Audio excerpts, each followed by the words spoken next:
I call the National Assembly to order, and the first item on our agenda this afternoon is questions to the First Minister, and the first question from Di Lloyd. Thank you very much. Llywydd, will the First Minister make a statement on the Welsh Government's plans for social services? While social care is a sector of national strategic importance, the field has been protected through investment of an additional £55 million for 2017 to 18, alongside £60 million for the Integrated Care Fund. Thank you for that response. And further to that, may I ask what measures are in place, led by the Welsh Government, in order to secure an adequate supply of home care services for our older people and those with disabilities, bearing in mind the increasing demand for these services and the shortage of funds to provide them to meet the increasing needs in this area? Well, of course, I've alluded to the Integrated Care Fund and the money that's been invested in that, and of course the new funding that's already been announced. And we see this bearing in mind the transfer from hospital to care, that kind of delay is actually at its minimum level. That I'm annoyed that Bridgend County Borough Council has cut £2 million from its social care budget, despite an additional £2 billion from the UK Government, and indeed Welsh Government money as well, additional money. Now, your Minister told me just before the recess that some money would be conditional going to councils, and that money would only go to them provided it could be shown it would be used for social care rather than other priorities. Now, I know you will have examined all the council budgets in Wales, so can you tell me, yes or no, whether you're sure that all the money that the Minister has set aside for social care will be used for social care and not for competing priorities? Is there an election on Thursday? I asked myself. Yes, I'm sure that was all to do with the question that was asked. What I can say to the members is this. I think authorities across Wales have done very well in providing social services, despite the cuts that have come from her party, and her party in government, indeed, in London. We've seen the crisis in social care in England. That's a crisis that we've not had in Wales because of the investment we put into social care in Wales, and of course the extra £20 million that have already been announced. The last thing we want is to import that kind of chaos into Wales.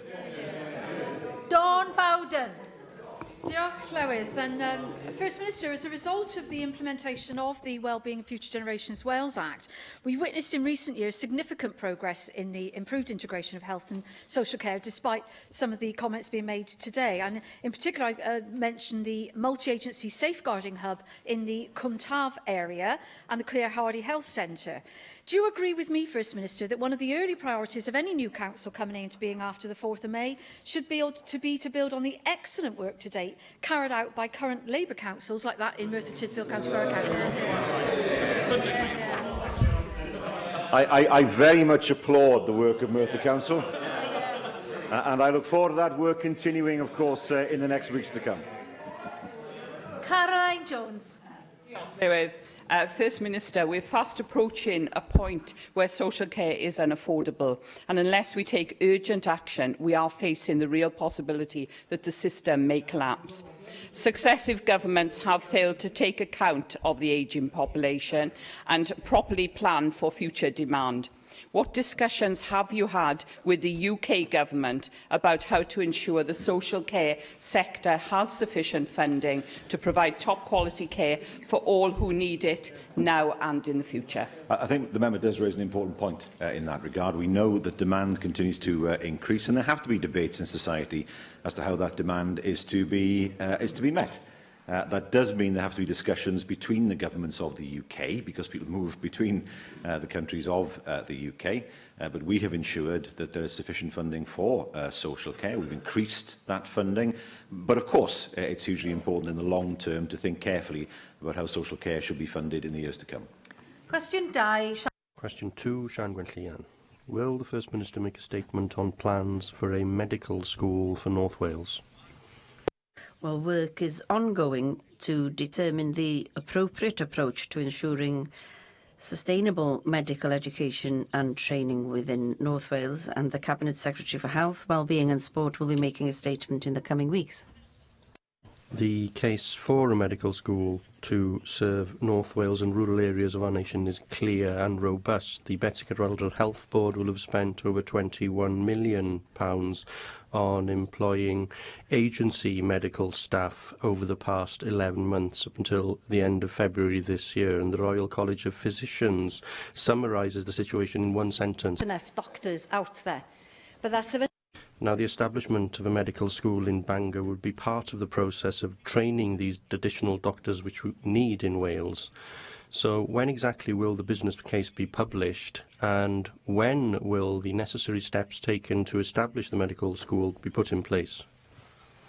Well, there will be a statement over the ensuing weeks, and the Minister will be considering this over this week and the next, and so there'll be quite a statement will be coming swiftly, but we must ensure that any plans are ultimately sustainable, and that is part of the consideration being given to this issue.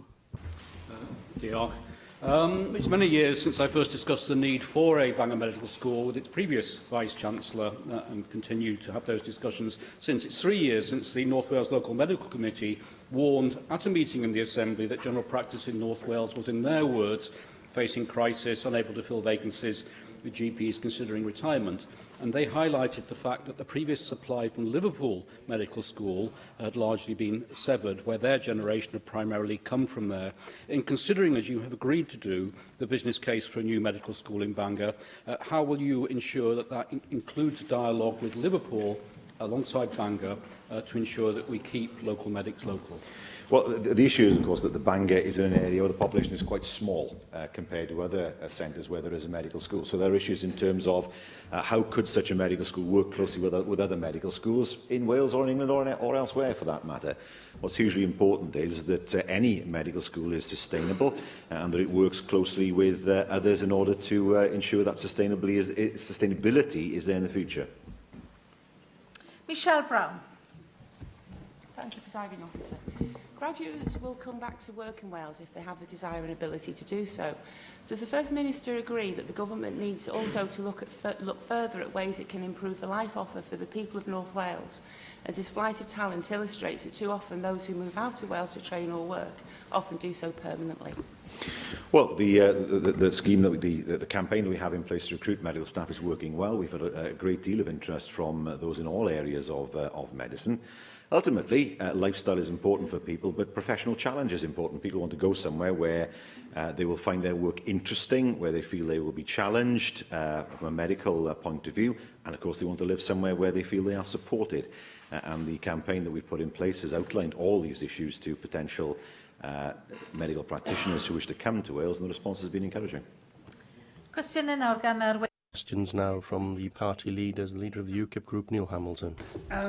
Diane Abbott, the Shadow Home Secretary, has announced that Labour plans to recruit another 10,000 police officers in England and Wales, which would mean an extra nearly 1,000 in Wales.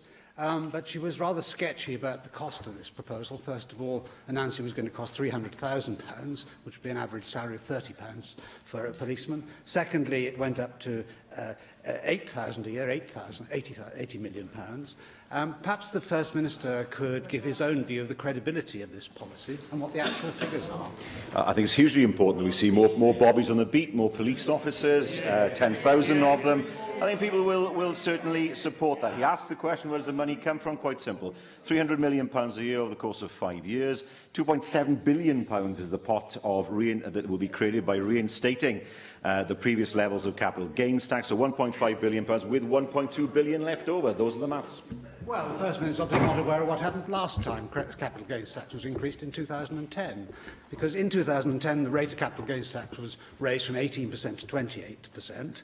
And whereas before the 23rd of June 2010, it raised £8.23 billion a year. After the 23rd of June 2010, it raised £3.3 billion a year. So actually there was a cut in the revenue of capital gains tax of £4.9 billion a year. So how is this increase in police numbers going to be paid for with reduced tax revenues? No, it simply takes the rate back to what it was before, from 20 to 28 in the higher rate, and from 18 back from 20 rather to 28 on the higher level, and from 18 upwards on the lower level. That's the way in which this will be paid for. That simply means reinstating a tax rate that was there before, not something that is new. The point I was making to the First Minister was, as a result of raising the rate of capital gains tax, the revenue raised from the tax fell, not increased. So, consequently, the tax base was reduced because people can postpone realising capital gains.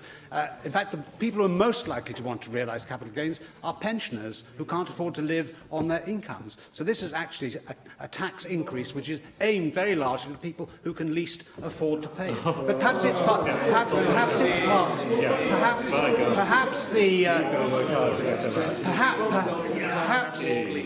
the illiterate financial plan that has been put before us by the Labour Party is part of the overall plan that he committed himself to in my presence in a television studio in Cardiff just a couple of weeks ago, of increasing borrowing by £500 billion a year. Does he really think that the credibility of the UK government in international financial markets is going to be enhanced by such a stupid policy? Neil Hamilton and UKIP, soft on crime. You heard it here in this Assembly for the first time. Not supportive of policy to increase the number of bobbies on the beat, to increase the number of police officers in our communities. We've explained how this will be paid for by reinstating the previous rate of capital gains tax. I do not see his point about pensioners losing out because of capital gains tax. I don't know if he's talking about inheritance tax, so he's got the two confused, but I do not see how that works. Capital gains tax affects those people with most money. And it's only right that those people with most money are asked to pay more in order to fund our police officers on the street. There's never been a cheaper time to borrow money on the world financial markets. The Labour government of the 1940s did this, built the health service, built the welfare state, rebuilt the British economy from a far worse position than the Tories did. Individuals know that if you want to buy a house, you have a mortgage. You pay that mortgage off over 20 to 30 years. You have an asset at the end of it that you're able to use as you want. They don't understand that in the Conservative Party. A lot of them, of course, never had mortgages. They don't know what the concept is. Things given to them on a plate. So from our perspective, we know the public understand. You borrow in order to create an asset that is then worth far more. That works for individuals, it will work for Britain, and that's the kind of vision we want, a vision that rebuilds Britain, not one that lets it drift. Arweinydd Plaid Cymru, Plaid Cymru leader Leanne Wood. Diolch Llywydd. First Minister, in June last year, you said that Labour had no chance of winning a general election. Why have you abandoned ship? I'm not sure I understand that question. I do know that Labour has a better chance of winning an election perhaps than Plaid Cymru does, but I mean, from our perspective, we will work hard, as indeed I know her party will, to maximise as many votes as possible between now and the 8th of June. In the very same week that you said Labour had no chance of winning a general election, one of your senior frontbench MPs in Westminster resigned and derided your leader, Jeremy Corbyn. And you've now appointed him as your election coordinator for Wales. We've seen 5 different shadow secretaries of state for Wales from the Labour Party since the last UK election, 4 in the last 12 months. Not only have you abandoned ship, you're all squabbling over the lifeboats. First Minister, this is gross incompetence. Do you really expect people who have trusted your party for so long to have any confidence in your party's ability to defend Wales? Well, we did last year. Welsh Labour showed that it could defend the people of Wales last year, and the Welsh people voted as they did, and we continue to do the same this year. From our perspective, we will be standing up for Wales in Westminster. We do not want the Tories to walk all over Wales. Such complacency. First Minister, people need a national party.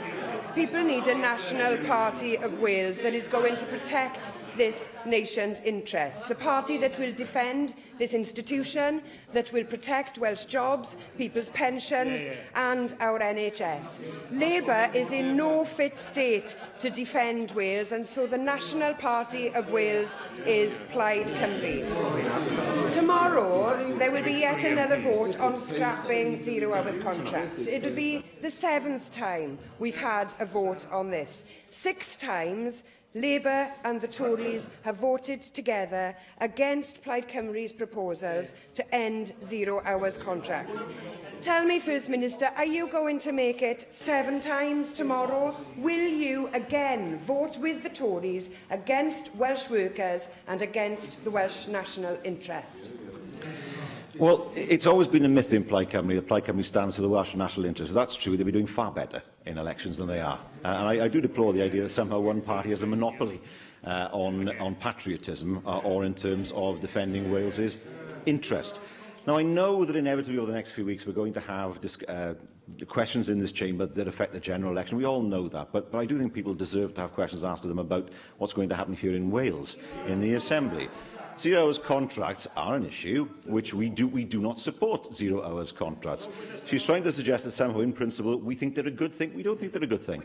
But for any number of reasons over the past few occasions, she has known that there have been issues surrounding what Plaid Cymru want to do that would in some instances jeopardise the passage of legislation because of the lack of clarity over devolved competence. And the reality of the situation is that we have led the way when it comes to getting rid of 0 hours contracts. We've done so in government, we've done so in organisations that are funded by government. She has talked, we have done.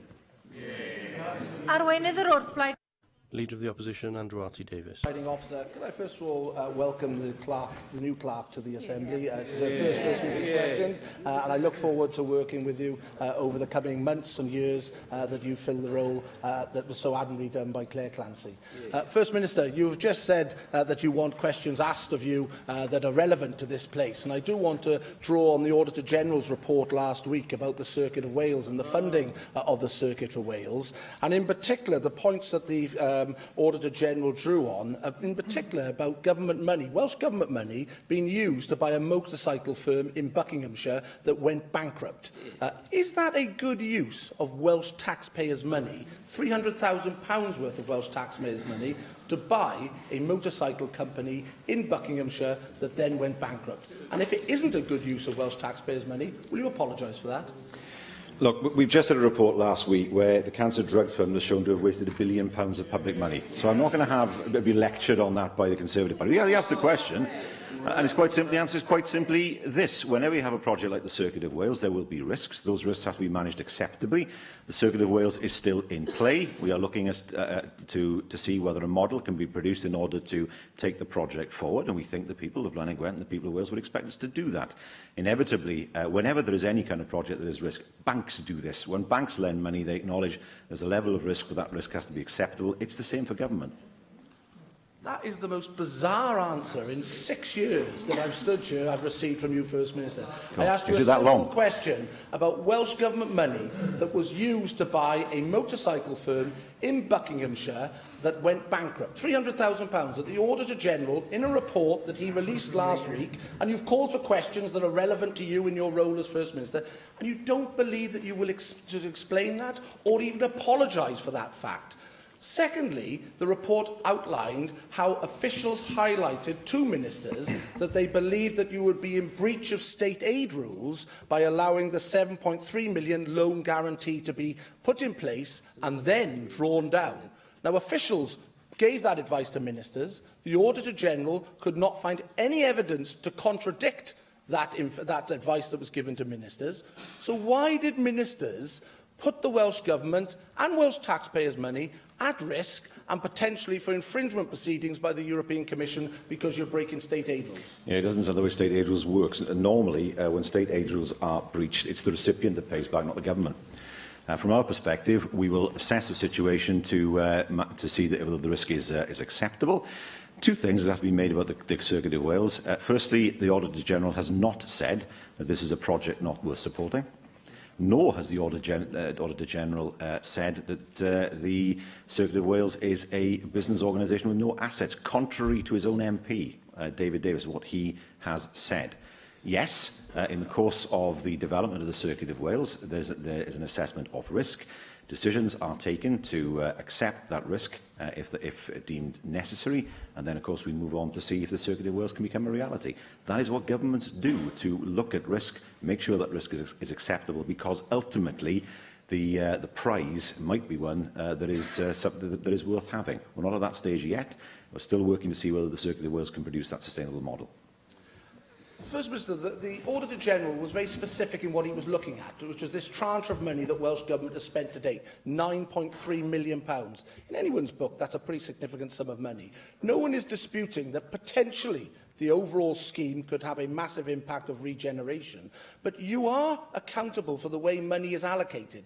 I've highlighted to you 2 examples in the Auditor General's report. One, buying a motorcycle firm in Buckinghamshire that went bankrupt for £300,000. I mean, what claims, what bids will you accept if you're accepting bids like that? And 2, that you infringe state aid rules by putting the loan guarantee in place.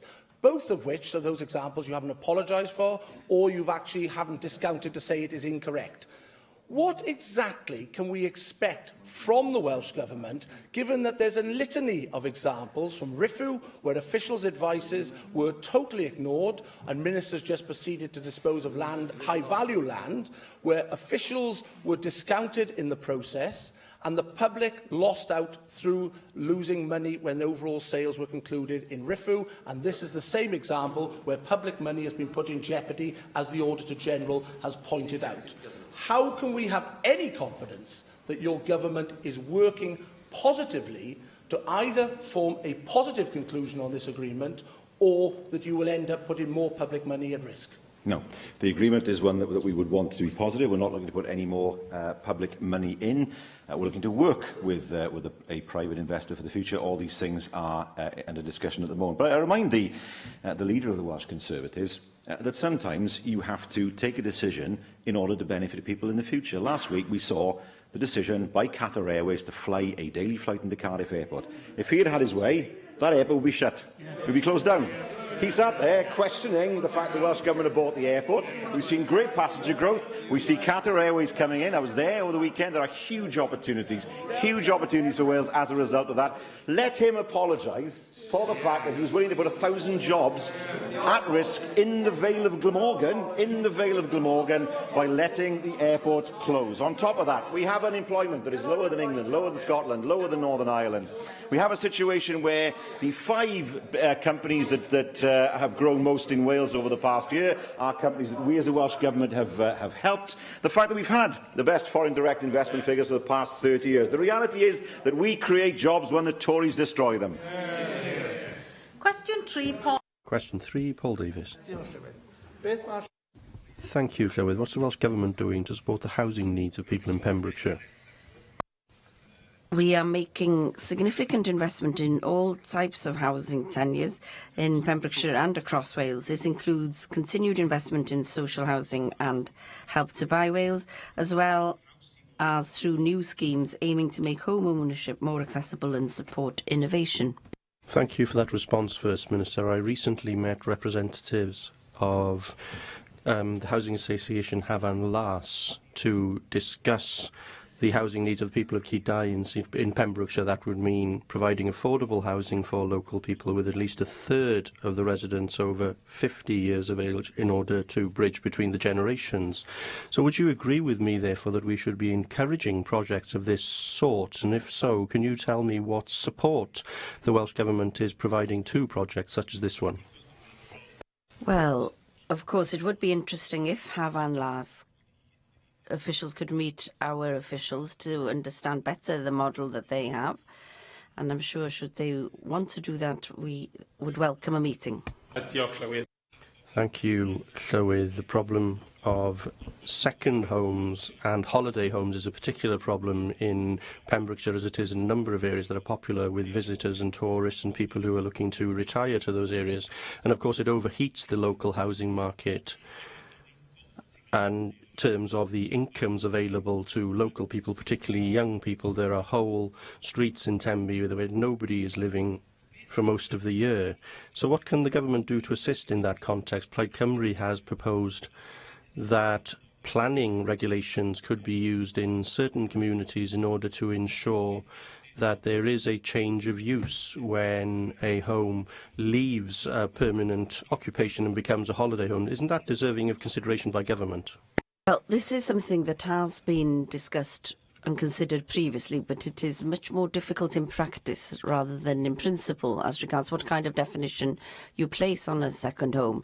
But having said that, I understand exactly what the member is saying about the impact on communities, and we've ensured that there's more social housing available, and other considerations have been made, such as trusts to acquire land so that people can construct their own homes, and also sharing of property equity.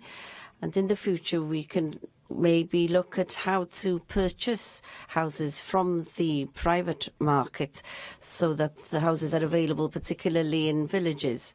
So there are a number of ways in which we can secure a future for those people who wish to live and remain in those communities, but perhaps we need to think more imaginatively than the traditional ways of thinking to date.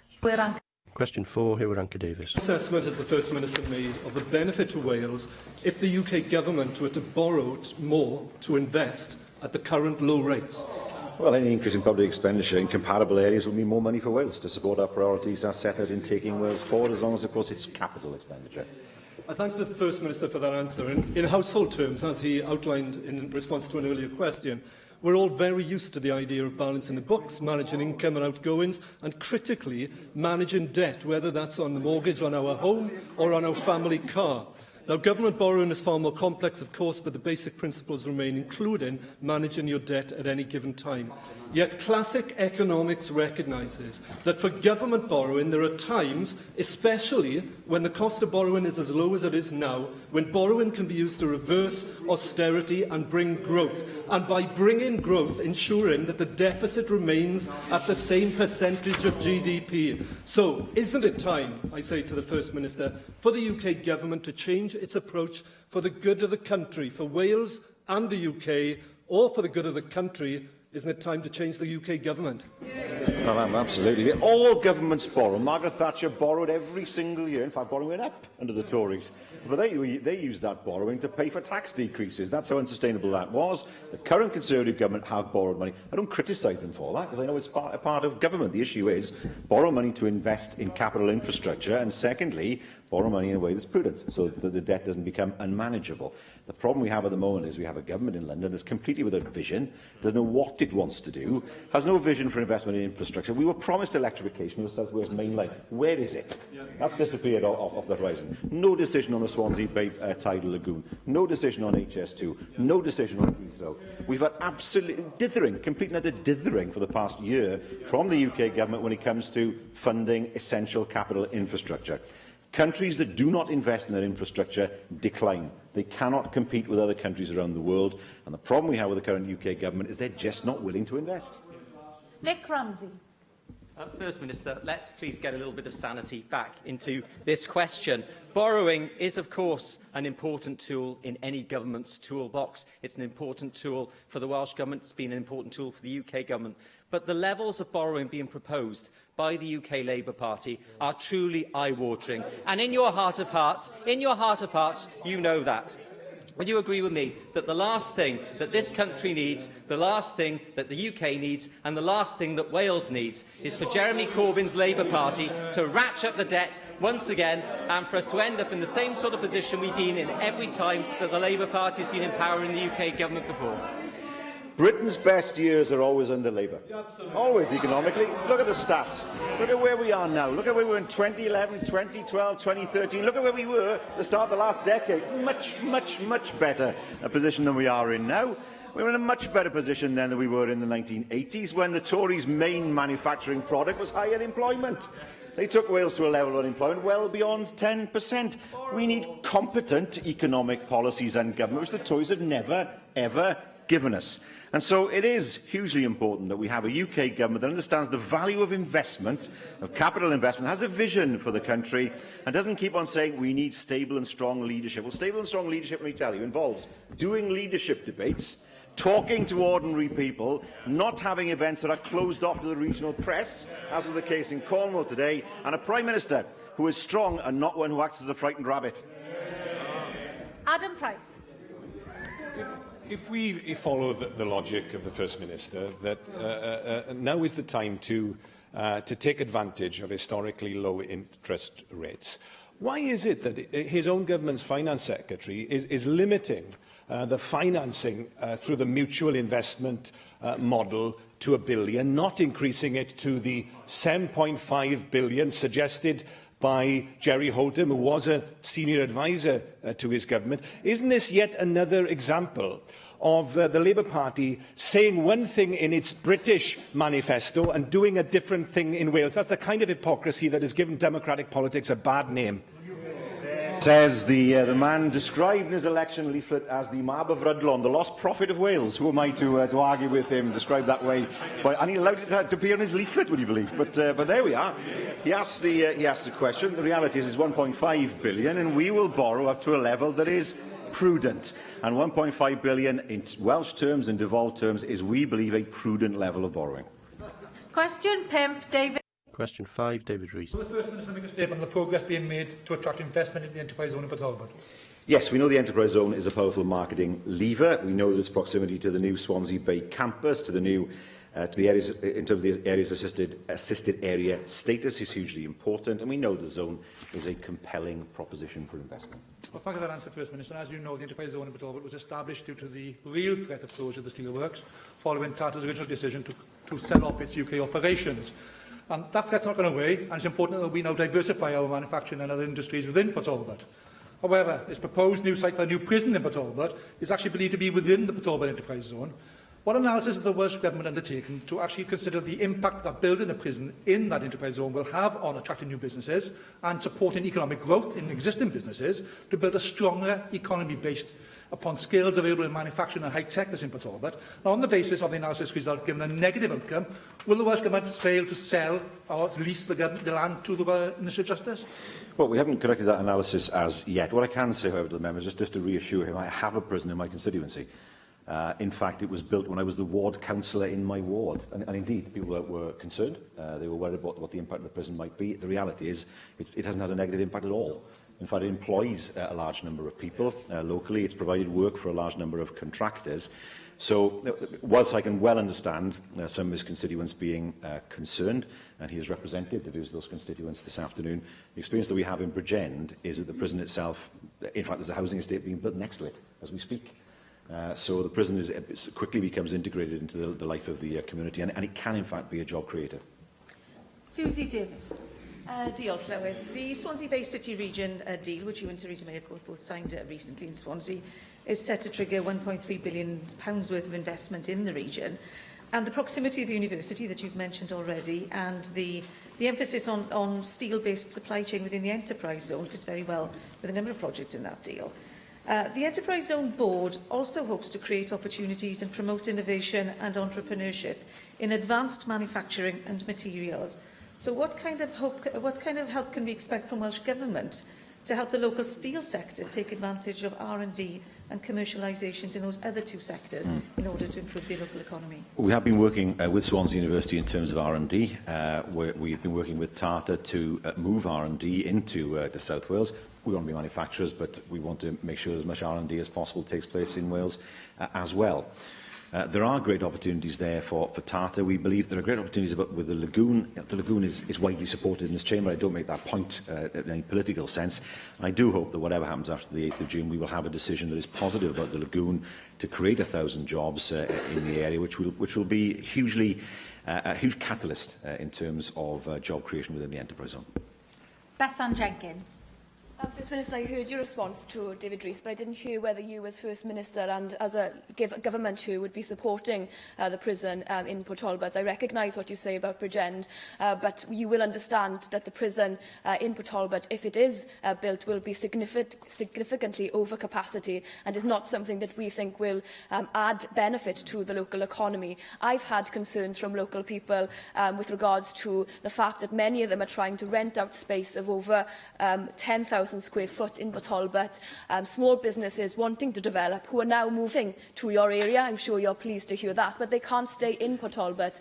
So could you not be focusing on the real everyday issues that small businesses are facing, as opposed to imposing a super prison on Port Talbot? Well, the decision to build a prison is not ours. Prisons are not devolved. We'll examine, of course, any and all consequences of building a prison. Bridgend already has a prison, of course, so if people are moving to Bridgend, then the prison hasn't affected their decision in that regard.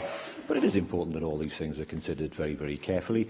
It's important that the UK government makes very clear what it believes the prison can deliver, not just in terms of prison capacity, but also in terms of the local economy, and for them to make the case for the prison. And we'll examine carefully what their case is.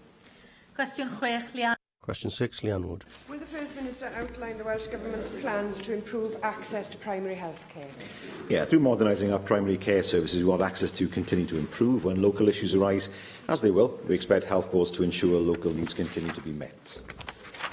In my constituency, we've experienced big problems with GP retention and recruitment, and it's of particular concern in the Rhondda because we have an ageing population and an ageing GP population to match. Last year, we saw the closure of T. Horeb surgery in Treorchy, and less than a fortnight ago, Mardy surgery patients were told to go to Ferndale surgery because GP cover could not be arranged for that particular day. This caused a lot of concern in an area where appointments are difficult to come by at the best of times. With all the problems in the NHS in England, why is recruitment such a problem in Wales? Doctors should be falling over themselves to come and work in Wales, but you failed to capitalise on that situation. Do you also regret that after 18 years of Labour running the NHS in Wales, we still have one of the worst patient-doctor numbers in the whole of the EU? We have more GPs than ever before. We're getting to a situation, we are at the stage where more and more GPs are looking to come to work in Wales. But it's hugely important that the structure of general practice in Wales is attractive. It is a reality, in my mind, that more and more GPs want to be salaried. They don't want to buy into a practice, so they want to work within that model. Why? They've come through medical school with debt to actually fork up more money. Is not an attractive proposition for many of them. The contractor model will be attractive for some, and that will be an important part of the NHS for years to come. She is right about what happened in Mardy. I know that there was an issue there on one day because of an unforeseen circumstance. The cover wasn't there. That is something that I can understand people in Mardy being frustrated about. It's part of the Ferndale practice, but nevertheless, there is a branch surgery in Mardy. But what we are finding, of course, is that, for example, we've seen a 16% increase in the number of GP training places filled so far compared to last year. The £43 million primary care fund has helped provide more than 250 additional primary care posts, including GPs, nursing posts, pharmacists and physiotherapists. And importantly, work is being taken forward in Cwm Taf, of course the Rhondda is part of that, to working across 8 practices in one cluster. So surgeries that are quite small, that do find it difficult to provide cover at the level that will be expected these days, are able to work together in order to provide the comprehensive cover that people need. Angela Burns.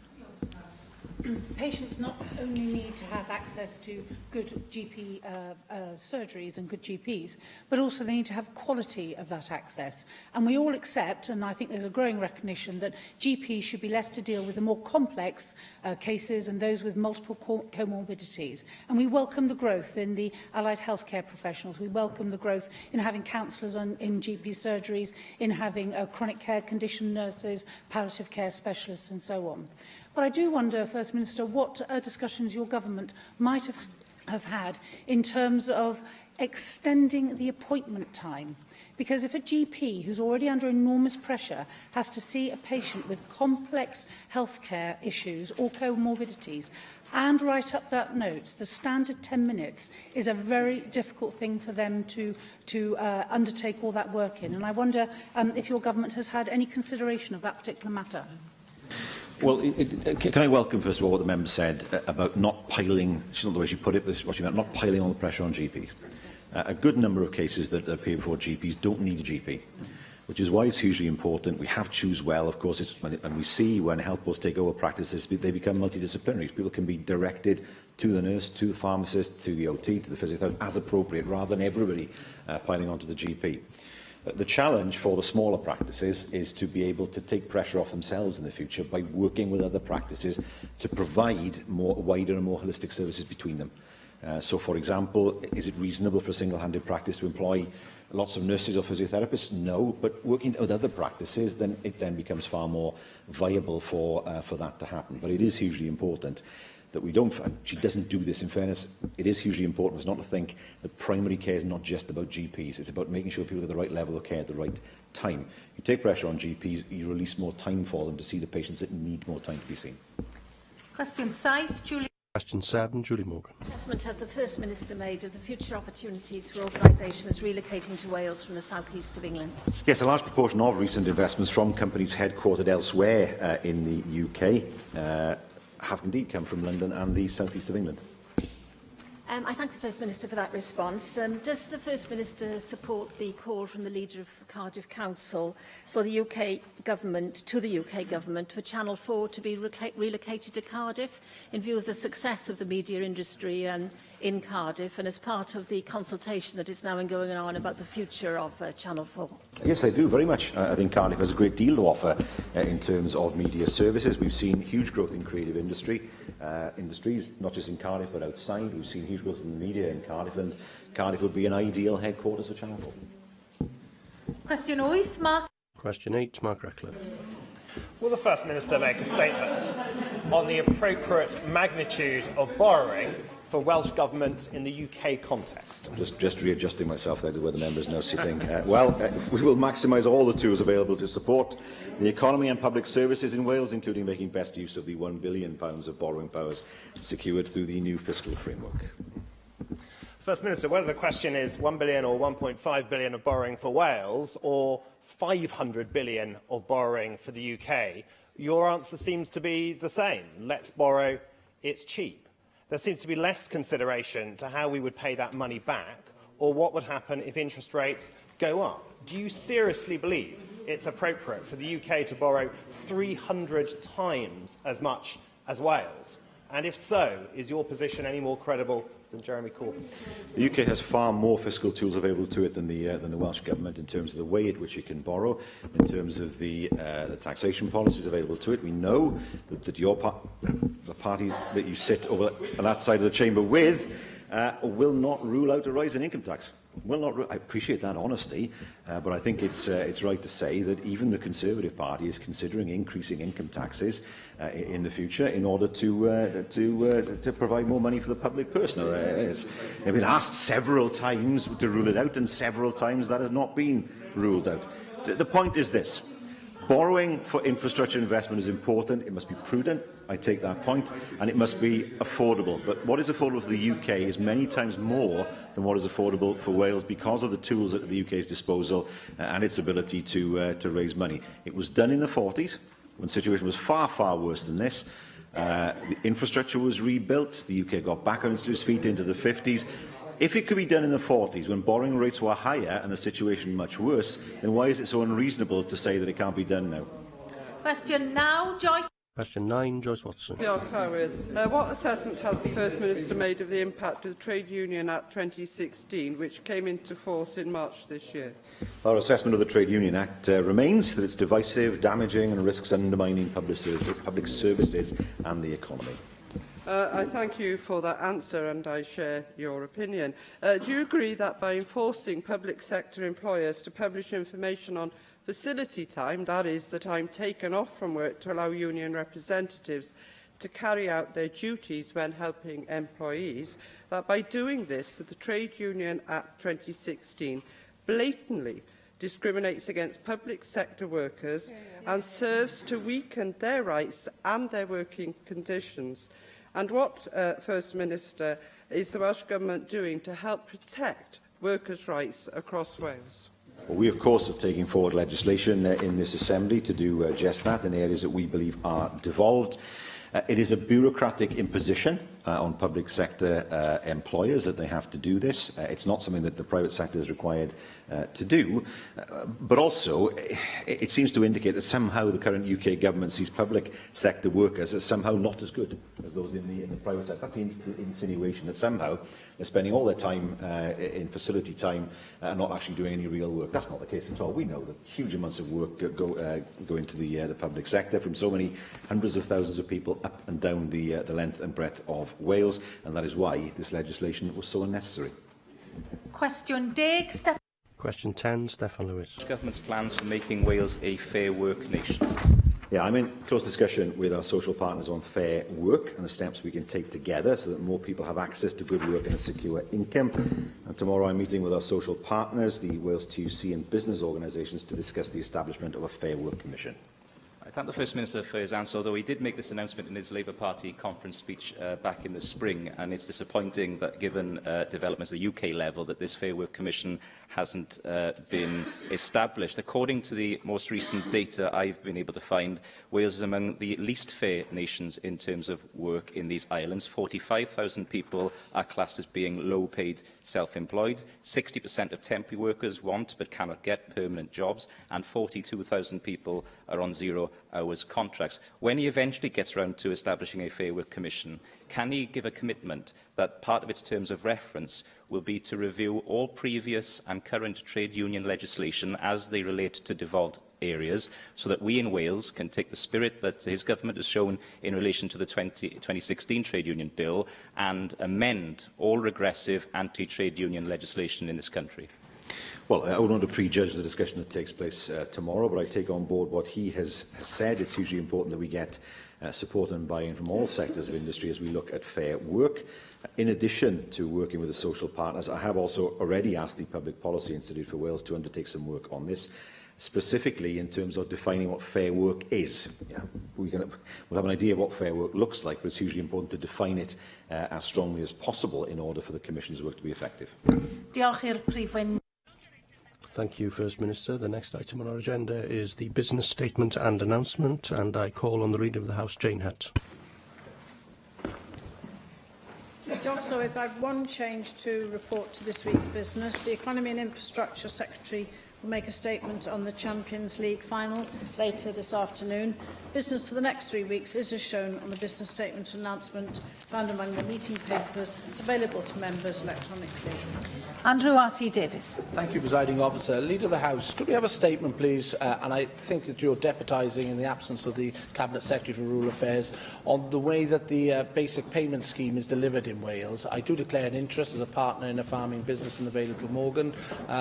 But there have been huge concerns, not just in the Vale of Glamorgan, but across Wales, where payments have been delayed because of the checks and inspections regimes that is undertaken, and the inability for the department to keep farmers in the loop as to how their claims are progressing. And I, like you, in the Vale of Glamorgan, do have constituents that still, at this point, in May now, have outstanding claims still to be paid. And it is very difficult for those individuals to be able to explain their positions to banks, who have been understanding when it comes to borrowing and obviously extending overdraft facilities, but when they're unable to secure information from the department as to why their claim is being held up or how their claim is progressing, I do think that we do need a statement from the Cabinet Secretary to give us an understanding as members how the department deals with these queries, and importantly what lessons learned, because this year does seem to be a particularly difficult year in dealing with farms that have been inspected and obviously have had outstanding queries for them to receive their payments.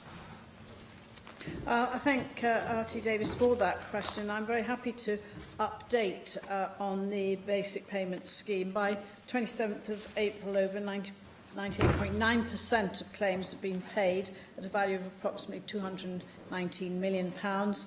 This now includes cross-border payments made by the Welsh Government. Wales's basic payment scheme 2016 payment performance is similar to Northern Ireland, compares very favourably with Scotland and England, and of course, as the member knows, the BPS payment window runs until the 30th of June. Rural Payments Wales doing everything they can to make all remaining payments as quickly as possible. Expects to pay all but the most complex claims by the end of April, of course, which was last week. I'll just also add the point that the introduction of the new greening requirements for arable farmers has led to more complex inspections. The EC requires farm businesses subject to an inspection in 2016 to have their claim finalised before payment can be made. We can't comment on the functions of other paying agents. Simon Thomas.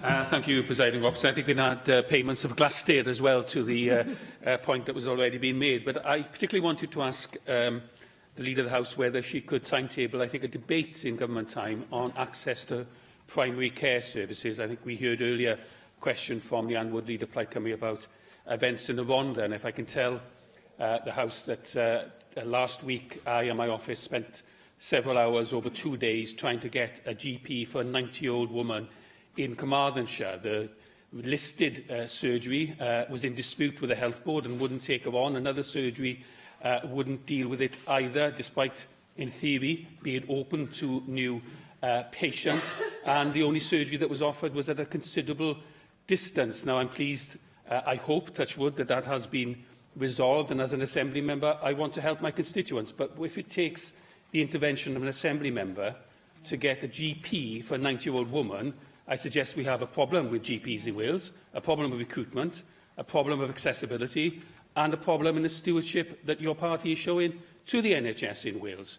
So I think you have made many promises about expanding access to GPs and primary care over the last 6 years, and I think a debate would allow all Assembly members of all parties to really describe what's really happening on the ground.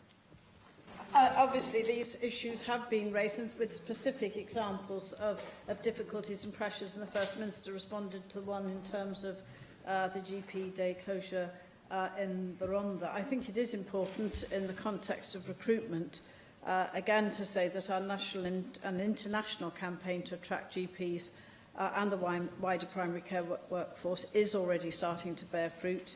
6 months in, and we have seen a 16% increase in the number of GP training places filled so far compared to last year. And our £43 million primary care fund has helped provide more than 250 additional primary care posts, including GPs, nursing posts, pharmacists and physiotherapists, which of course are part of the answer and the response to primary care needs in terms of the wider primary care team. And also, I think there are the important investments taking place in the primary care clusters, which should also address this issue. 64 primary care clusters, ensuring that patients be seen directly by the most appropriate professional for their needs. But clearly this is an issue of topical development and change that's been raised today. Julie Morgan. Thank you, Presiding Officer. On August the 10th, Sea Dragon will moor in Mermaid Quay with its all-female crew, sailing around the coast of Britain to collect data on plastic in our coastal waters. I recently met with one of the Welsh members of the crew. I know they've met other Assembly members and have actually been mentioned here in a debate. And they are very keen to highlight the problem of plastic pollution and to support the Marine Conservation Society's petition, which I believe is before the Petitions Committee, and are campaigning on a deposit return scheme on drinks containers and penalties for companies who use non-recyclable plastic fast food containers and utensils. And also, very importantly, I thought, campaigning for the introduction of public drinking water fountains, which would, of course, reduce the need for plastic bottles in any case. Would the Leader of the House congratulate this all-female team, 2 of whom are from Wales, and also can we have another opportunity in this House to emphasise the vital importance of this issue and to highlight the pollution that is happening in our seas as well as on our land? Well, I'd also like to add my congratulations and thank Julie Morgan for bringing this to our attention this afternoon.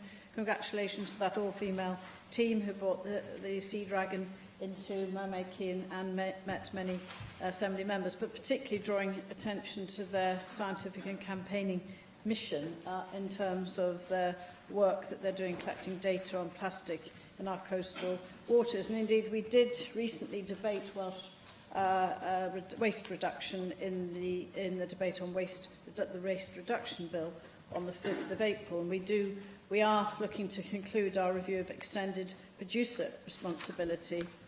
Under the Marine Strategy Framework Directive, we have a commitment to reduce marine litter.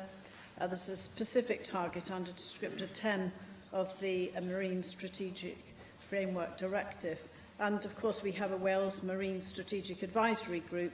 They formed a Marine Litter Task and Finish Group to tackle the issue of marine litter in Wales. So I'm sure that the work that's being done by this Sea Dragon and their scientific team will help to add to the strength of the evidence that we will be addressing. Darren Miller. Well, Leader of the House, can I ask for a number of statements, please? The first from the Cabinet Secretary for Environment and Rural Affairs on waste collection services. One thing which is exercising the minds of lots of my constituents, particularly in Conway, is the rollout of 4 weekly bin collections, which of course has been supported by Labour, Plaid Cymru and independent councillors in that area, much to the disdain and dismay of local residents.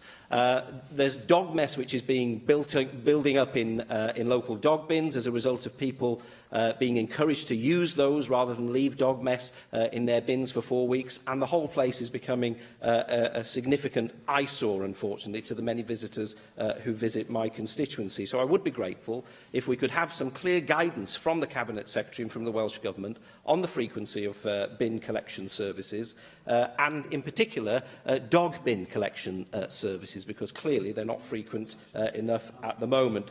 Can I also call for a statement from the Cabinet Secretary for Communities and Children on internet safety? The Leader of the House will be aware of the research by the Internet Watch Foundation, which clearly identified that the UK, as a result of the zero-tolerance approach to internet safety, particularly in terms of child sexual abuse images and videos, has made very good progress in recent years on this front. And the UK now hosts less than 0.1% of child sexual abuse imagery globally, compared to 37% in the Netherlands, 22% in the USA, and 11% in France. But of course, there's still lots of work to be done, and in particular, we need to see more family-friendly access to the internet in public sector funded organisations and indeed in private organisations. And I wonder whether we could have a statement from the Cabinet Secretary on this to see whether this is something which could be addressed perhaps through grant conditions. And thirdly, can I call for a statement on delayed transfers of care by the Cabinet Secretary for Health and Social Services? Many members of the Chamber will have been alarmed to read of the case, a very sad case of an individual patient who's been languishing in a hospital ward for 4.5 years, for almost 4 years rather, and has got a further half a year to go before a suitable place for their care can be arranged. That is clearly unacceptable, and more work needs to be done on delayed transfers of care. Can we have a statement on that? Well, I think we've discussed these issues in relation to local authorities' responsibilities for waste collection on a number of occasions. And of course, there have been plenty of opportunities to raise these matters with the Cabinet Secretary for Environment and Rural Affairs. And I think it is very important to recognise in terms of our success rates for those local authorities, and I won't necessarily, perhaps I should name who controls some of those local authorities that are actually leading the way in terms of waste collection, but Wales leads the way in the UK when it comes to recycling.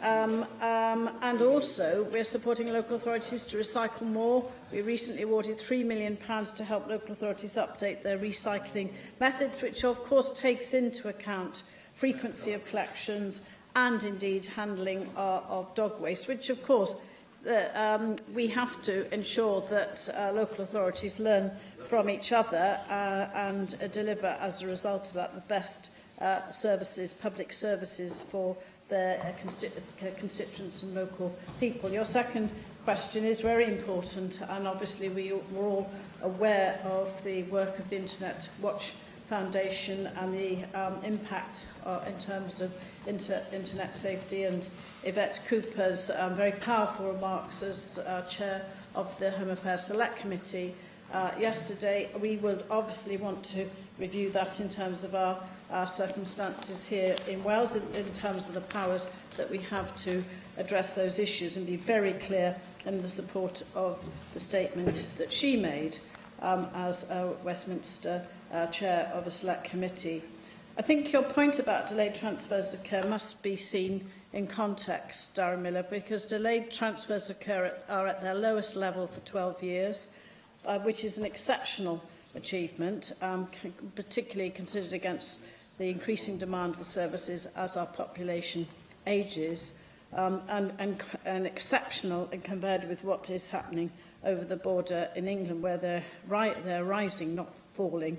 But I think there are complex issues, and I wouldn't recognise that there is a particularly complex case which you have referred to, and those often are with a range of other issues requiring very highly specialist and often bespoke services to be put in place, and I'm sure that many members will recognise those kinds of circumstances. Importantly, I hope that you have put, that you've brought this clearly to the attention of not just of your health board, but I think it is important that there is nobody occupying acute hospital beds in these circumstances. Van Jenkins. Well, I thought everybody was being quite negative with the election campaigns in First Minister's questions, so I wanted to bring something positive to business questions and call on the Welsh Government to congratulate Josh Griffiths and Matthew Rhys, both from the Swansea Harriers.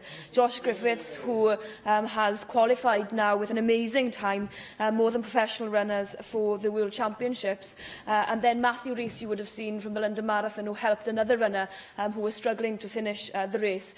I think it's been amazing for Wales and for Swansea for those runners to show their capabilities, and I wanted to have a statement from the Welsh Government to see what discussions you've been having with Welsh athletics, so that you can support Josh Griffiths through this time over the summer, to make sure as a student that he's able to take part in the World Championships and to show that Wales has that talent behind us. My second request was, and I appreciate that Leslie Griffiths is not here at the moment, is with regards to whether she or her team has an update on the animal abuse register. Lately, the RSPCA launched a campaign to call for a working group within Welsh Government to establish whether an animal abuse register for Wales would be conceivable. And so I wonder, in her absence, whether her civil servants would be able to give us a statement, or whether we could have a letter as AMs on any progress in that manner. I thank Bethan Jenkins for that very positive question and comment. I'm sure we would all agree with you. I mean, it was amazing to see that the way in which Josh Griffiths and Matthew Rhys came together in the end over the finishing line in the London Marathon, and hear those Welsh voices and that recognition of that camaraderie and support was truly something which was very positive. For us all to share with and send our thanks and congratulations. But obviously you raise wider issues which I'm sure will need to be addressed in terms of the particular situation for Josh Griffiths. Your second point, I can assure you that the Cabinet Secretary is following through, with her officials are following through on her behalf, progress in terms of setting up the animal abuse register. In fact, that was something I responded to in her place, and we are following this through, and we'll be able to update in due course. Vicky Howells. Diolch, Llywydd. Leader of the House, I know that you, like myself and many other members here, are an ardent supporter of the WASPI campaign, and I'm sure you'll be aware of the recent pledge from the UK Labour Party to compensate those women who have been worst affected by the UK Government's changes to the state pension age. These have been welcomed by the WASPI campaign as an important first step in getting justice for those who have been so unfairly treated. Could we have a statement from the Welsh Government on what it can do to make sure that those women born in the 1950s, many of whom faced destitution from the cavalier changes steamrolled through by the UK Government, to get the justice and the state pension that they so deserve? Well, I thank Vicky Howells for that question. Indeed, only last week met with Kay Clark, a leading campaigner in Barry, who I first met when she came here to a demonstration on the steps of the Senedd, and I think, Vicky, you were welcoming them as an Assembly member for Cannon Valley. And I have since, as an Assembly member, got very engaged in supporting this campaign. This campaign, just for everyone to be clear, WASPI is Women Against State Pension Age Inequality, and although pension matters are non-devolved, they are the responsibility of the Department for Work and Pensions in the UK Government, but nevertheless, the Welsh Government remains concerned about the disproportionate effect, as Vicky Howells has described, that this change is having on a significant number of women. They've had their state pension age raised significantly without effective or sufficient notification, leaving them very little time to reshape their lives, their plans and their finances, while waiting a number of additional years to become eligible for their state pension and for what we would describe clearly as their entitlements. So again, this is something which we would want to ensure that we can do what we can within our powers and certainly add our voice to the WASPI campaign. Mark Isherwood. Yeah, I call for a statement from the Cabinet Secretary for Health on vaginal mesh implants. The Minister will be aware that during the Easter recess, this matter was covered extensively in the UK and Welsh press after it was announced that 800 women across the UK were suing the NHS, stating that these had caused them pain and suffering. I was contacted by a constituent in North Wales who asked me to raise this here in the Senedd with the Welsh Government. She told me that in 24 at Ysbyty Gwynedd she had a mesh implant and she's since suffered badly from left hip pain, left thigh pain, pelvic pain and intimate pain as one of, as she said, several thousand women across the UK suffering from these implants. Media coverage in Wales at the time said that despite the complications reported, the mesh is still available to women in Wales and that the Welsh Government had confirmed to Wales Online that treatment was still available on the Welsh NHS, but that enhanced guidelines were in place. For the sake of my constituent, and no doubt many other women across Wales affected by these implants, I hope you will agree that this merits a statement. Thank you. Well, I also, Mark Isherwood, have raised these concerns on behalf of my constituents as well, and clearly there has been a recent more public awareness of this as a result for example, of MPs as well. Owen Smith, I know, MP has raised this in particular. So I think the issue that you refer to in terms of NHS, the procedure being available in Wales and the fact that advice and guidance in 2014, when concerns were raised about adverse events associated with this form of treatment, again, emphasising the need for informed consent, compliance with guidance standards, regular audits of surgery undertaken, adverse event reporting, ensuring that repeat surgery or removal of mesh is performed by properly qualified specialists. So it is, we have, again, to maintain patient safety, reminded health boards to ensure they report any complications of surgery, and have given women who have had the procedure the option to self-report problems or adverse effects. And clearly it's important that we put that on the record again today. Mike Hedges. I'm asking for a government statement on the number of council houses and flats proposed to be built in Wales. I know of the developments either under construction or proposed in Swansea, but it would benefit to know of all the developments proposed in Wales. And just a reminder, before the Conservatives became an ultra-right-wing party, and under leaders such as Churchill and Howard Macmillan, they promoted the building of council houses and flats. Well, we're now starting to see the benefit of our housing revenue account subsidy exit, with new council houses being built. So I'm really grateful, Mike Hedges, that you brought this to our attention for comment and response from the Welsh Government today. As part of the Housing Pact with the Welsh Local Government Association and Community Housing Cymru, I'm pleased to say that local housing authorities are aiming to deliver 1,000 affordable homes, and of course this is a valuable contribution towards our 20,000 target. Once again, we are ensuring that council house building is happening and taking place and providing affordable homes for people in Wales. Mohammed Ashkar. Thank you very much, Madam Presiding Officer.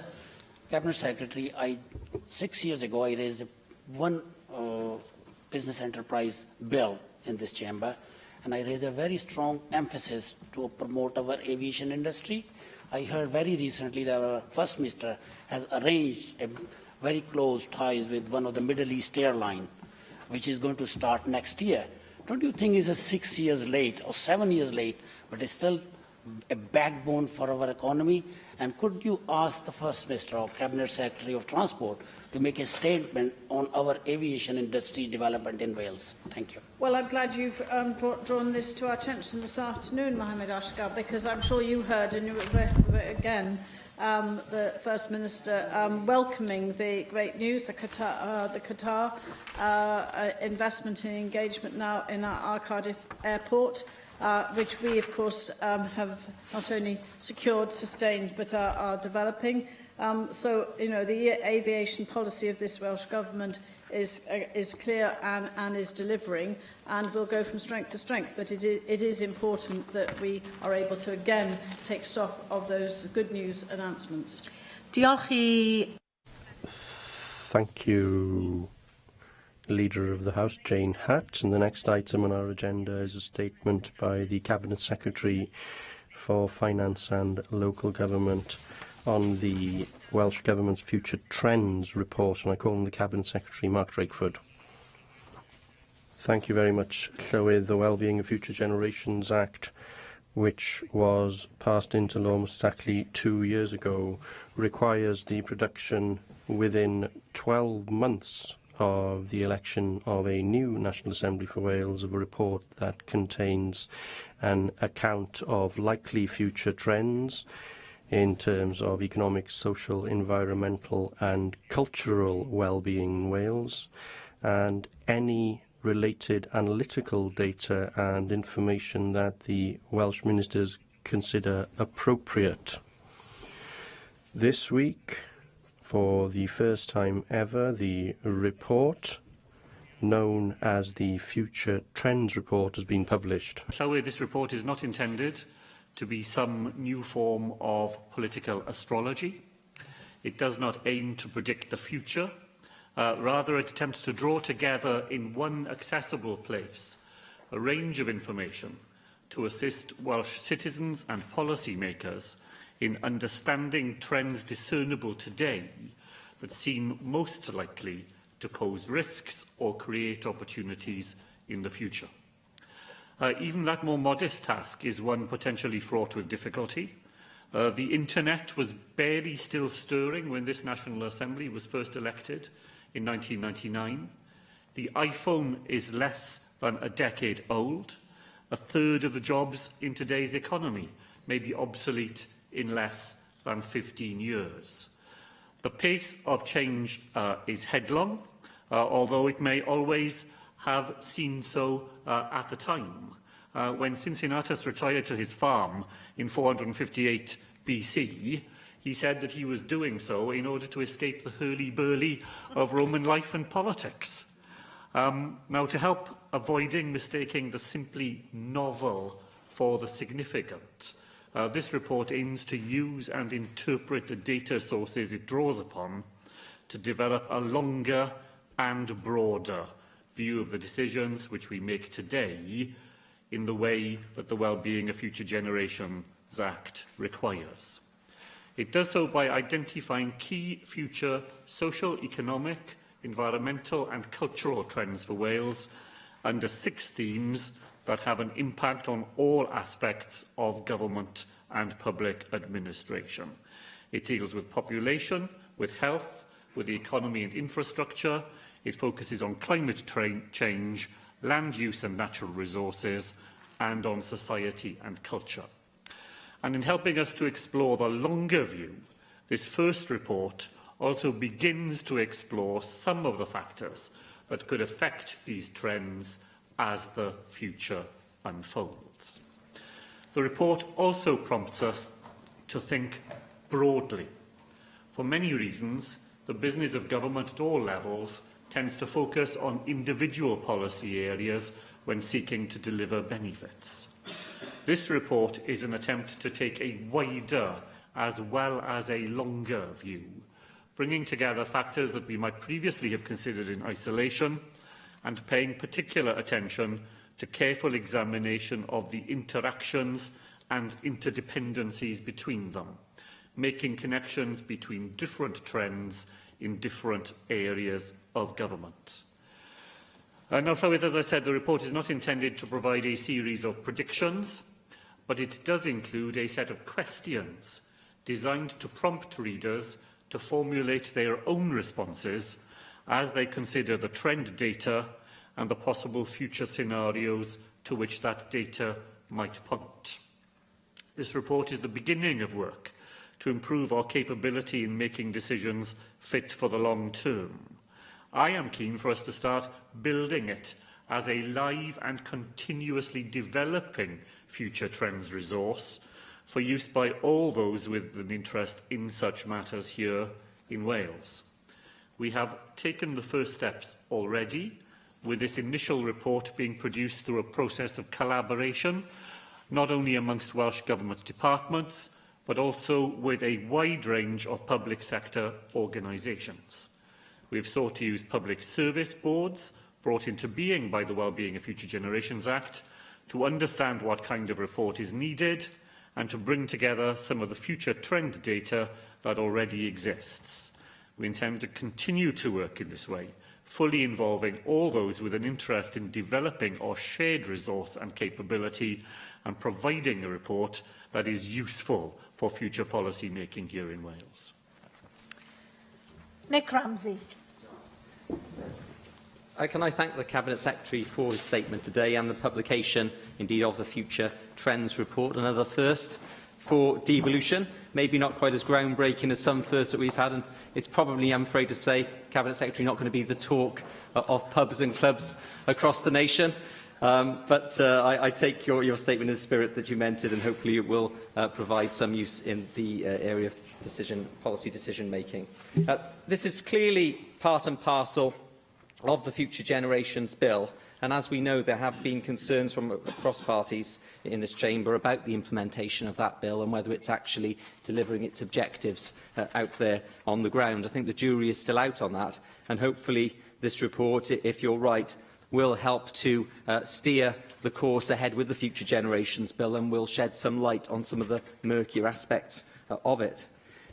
Cabinet Secretary, you said that this report is, as you've said, it's trying to cover a huge range of areas in a relatively short space, ranging from climate change, population, health statistics. How confident are you that this forecasting, that the set of questions, as you called it, is going to be accurate enough in any way to be of use for the decision-making process? I think what I'm trying to ask you is, I understand that you've had to provide this report because of the Future Generations legislation. Are we not just going down a box-ticking exercise? Will this actually be worth the time that has clearly been spent on it? You've said that the report is, said honestly, that the report is not intended to provide a set of predictions, but is designed to prompt readers to formulate their own response. I must admit, again, I'm not entirely sure how useful that process can be. I hope you can persuade me of it, and particularly in the area of environment. And I quote, "There are a wide range of climate change scenarios and models." That's from the climate change section. Well, yes, clearly there are. I think we know that. That's not really a prediction. It's not even really a question. It's just stating where we are with that. I can't see how that assertion really is going to provide any meaningful input into the decision and policy-making process in the short term. But again, maybe you can tell me how it will. It is clearly the culmination of extensive collaboration, I don't doubt that, between government departments and outside bodies. A lot of work has been spent on this. You said towards the end of your statement that this is the beginning of work to improve decision-making capabilities. How do you envisage that work progressing? You've said about building up a database. I mean, what tangible form will that database take? Will we be seeing future reports? Is there a requirement for future reports? I'm not sure. Will there be a different means of building up that database? Will it be for the government departments to do that, or will it be centrally collated? And will there be an evaluation of this? I know that you can't evaluate the future until it's happened. Clearly, I'm not suggesting you could, but at some point in the future, it will be quite evident whether the predictions or questions in this report are hitting the mark or whether they are way off. Likely that they'll be somewhere in the middle. But at what point do you intend to assess whether this actually has been a useful process and whether it is aiding the Future Generations Bill legislation in rolling that out? Finally, Cabinet Secretary, it does seem to me, and I think you would accept this, that this report does ask as many questions as it answers. I think it would be helpful if you could clarify how you do intend to build on it, clarify how you intend to evaluate it, and at what point in the future you will look back and you say that was actually a very worthwhile exercise, or perhaps there was a better way to proceed at that point. Diolch yn fawr, Llywyd, and thank you to Nick Ramsey for those questions. I'll start with his final point, which I think is an important one. I was very keen in discussing the nature of this report with my officials some months ago, that it should not set out to be a report that purported to be a set of answers that people could just go to, because I think it could be positively misleading if it were framed in that way.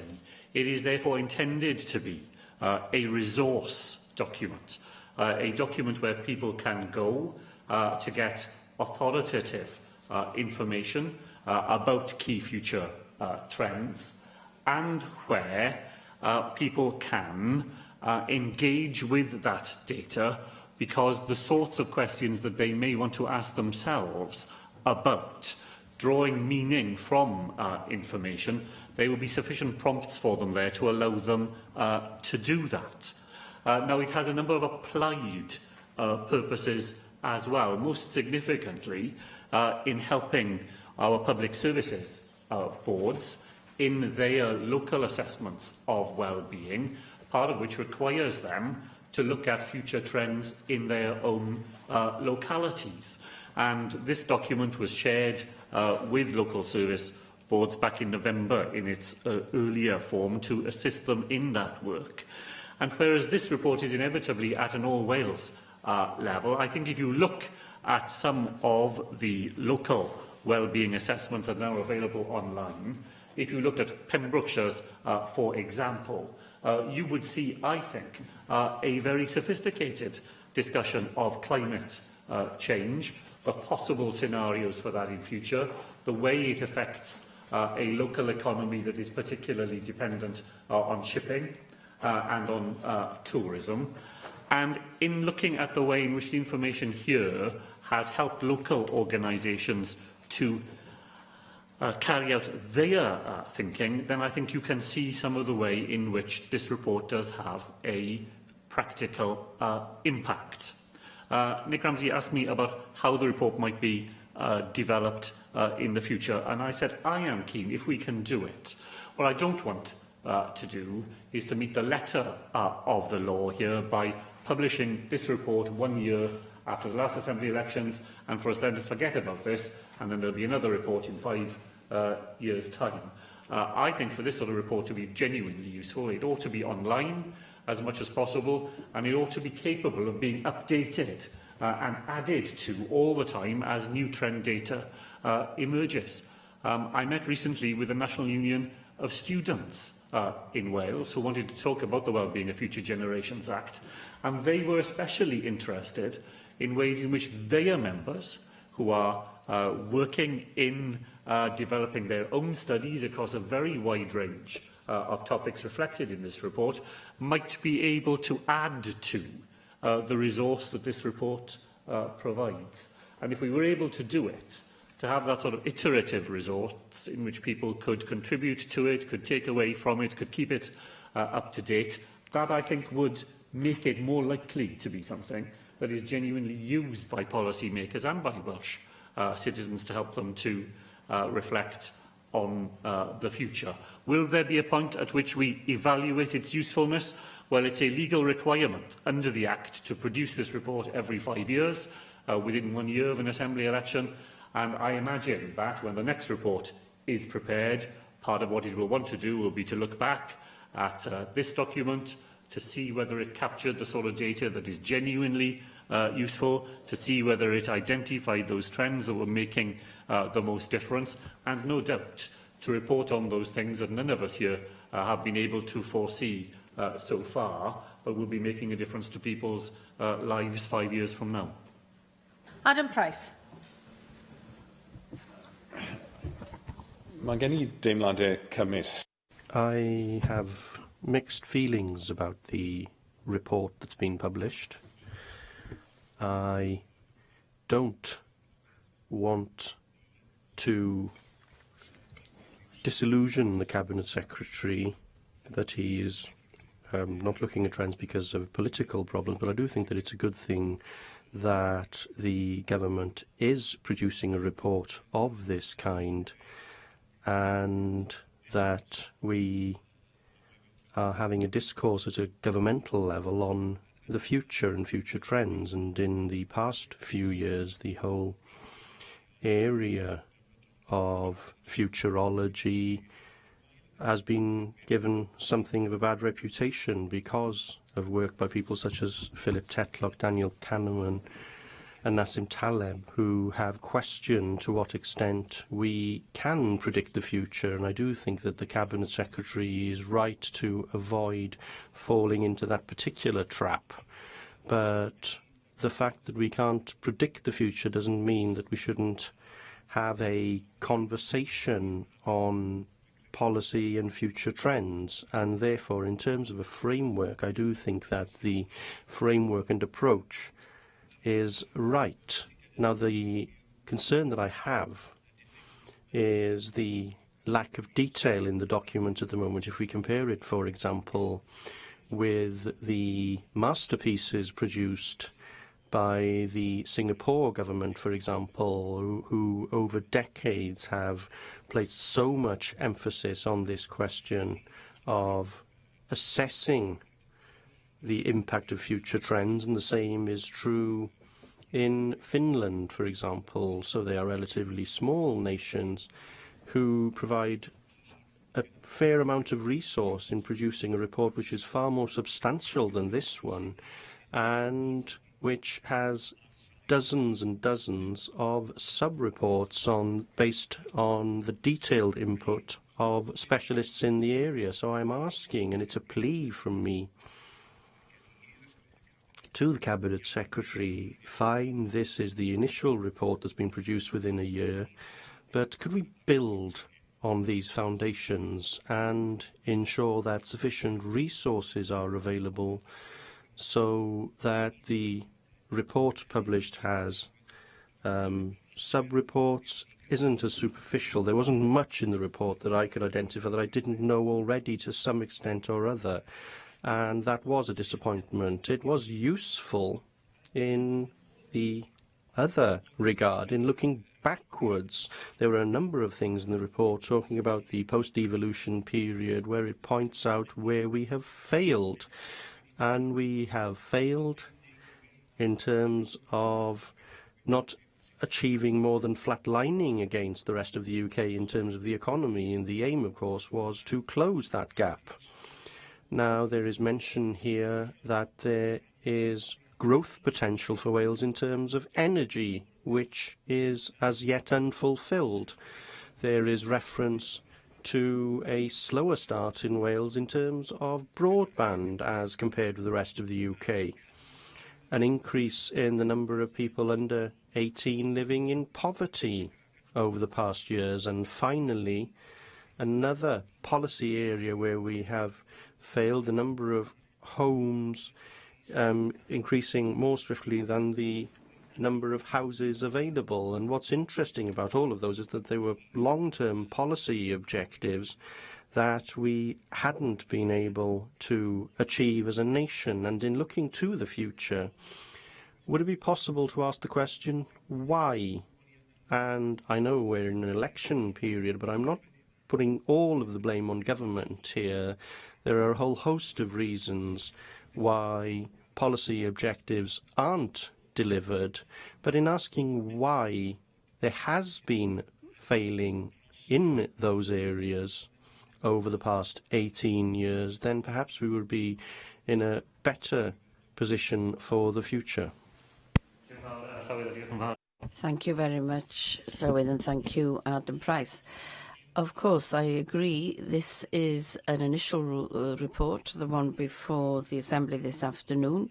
We did go out and speak to people who will use the report in due course, as the Act requires us to do. And one thing that they kept coming back to tell us was, don't prepare a report that is too lengthy to be usable. Try, if you can, to prepare a report that is timely and that we can use the information contained within it? Inevitably, between the messages we had back from the field and from potential users, that they wanted a report, as they said, that was concise, that allowed them to get to information that they wanted to use quickly. But it's an important point that Adam Price makes, that when you're trying to produce a report of that sort, you inevitably lose some of the richness of data that is available out there. It's partly to answer his second question about how we can develop the report in the future, why I'm keen that it should be an online resource that we can continuously keep up to date, because then I think it is possible to provide upfront a relatively brief set of material for people who just want to get to the essence of something, but to be able quickly to direct people who have an interest, a deeper interest in any particular aspect of it, to data that lies behind the headline, and where, you know, using online material, you can get to that richer data without feeling that you're being drowned in it at the first sight. So, if we can do it, I think that will help us to answer the point that he raised. You know, of course, he is right. If we are going to understand the future better, then the past is often the best guide. Both the things that we have succeeded in doing, those things that we were able to spot early and respond to, but those things as well, where we have had ambitions that have not been fully realised, to try to see the things that got in the way of us being able to achieve the things we may have set out to achieve, and then to draw on that learning in order to make our ability to make better policy decisions in the future, to avoid unintended consequences or poorly directed investments, and to identify opportunities that we would not have identified had we not done what the report tries to do. As I said, it tries to look in depth, but it tries especially to look broadly, to see connections between different strands in government activity, which, despite being a small government, can be a challenge when you are running a single portfolio where your attention is inevitably focused on the matters in front of you, and where it's not always as easy as you might want it to be to see the way that those decisions connect with other decisions that are being made elsewhere in other parts of government. Mike Hedges. Thank you, Presiding Officer. First of all, can I welcome the Cabinet Secretary's statement and the report? But I'm very pleased it comes with a warning, to quote, "The report is not intended to be some new form of political astrology. It doesn't aim to predict the future." I'm always reminded at this stage of the concerns in the 19th century when the horse was the main mode of transport, and how horse manure, which was intended to cover the street by anything up to 3 foot, was going to be dealt with in the 20th century. Of course, the motor car came, and we didn't end up with that problem. Also, I think everybody in this room is well old enough to remember the VHS Betamax debate, which was fought long and hard and won by VHS. And you tell me where I can get a tape now.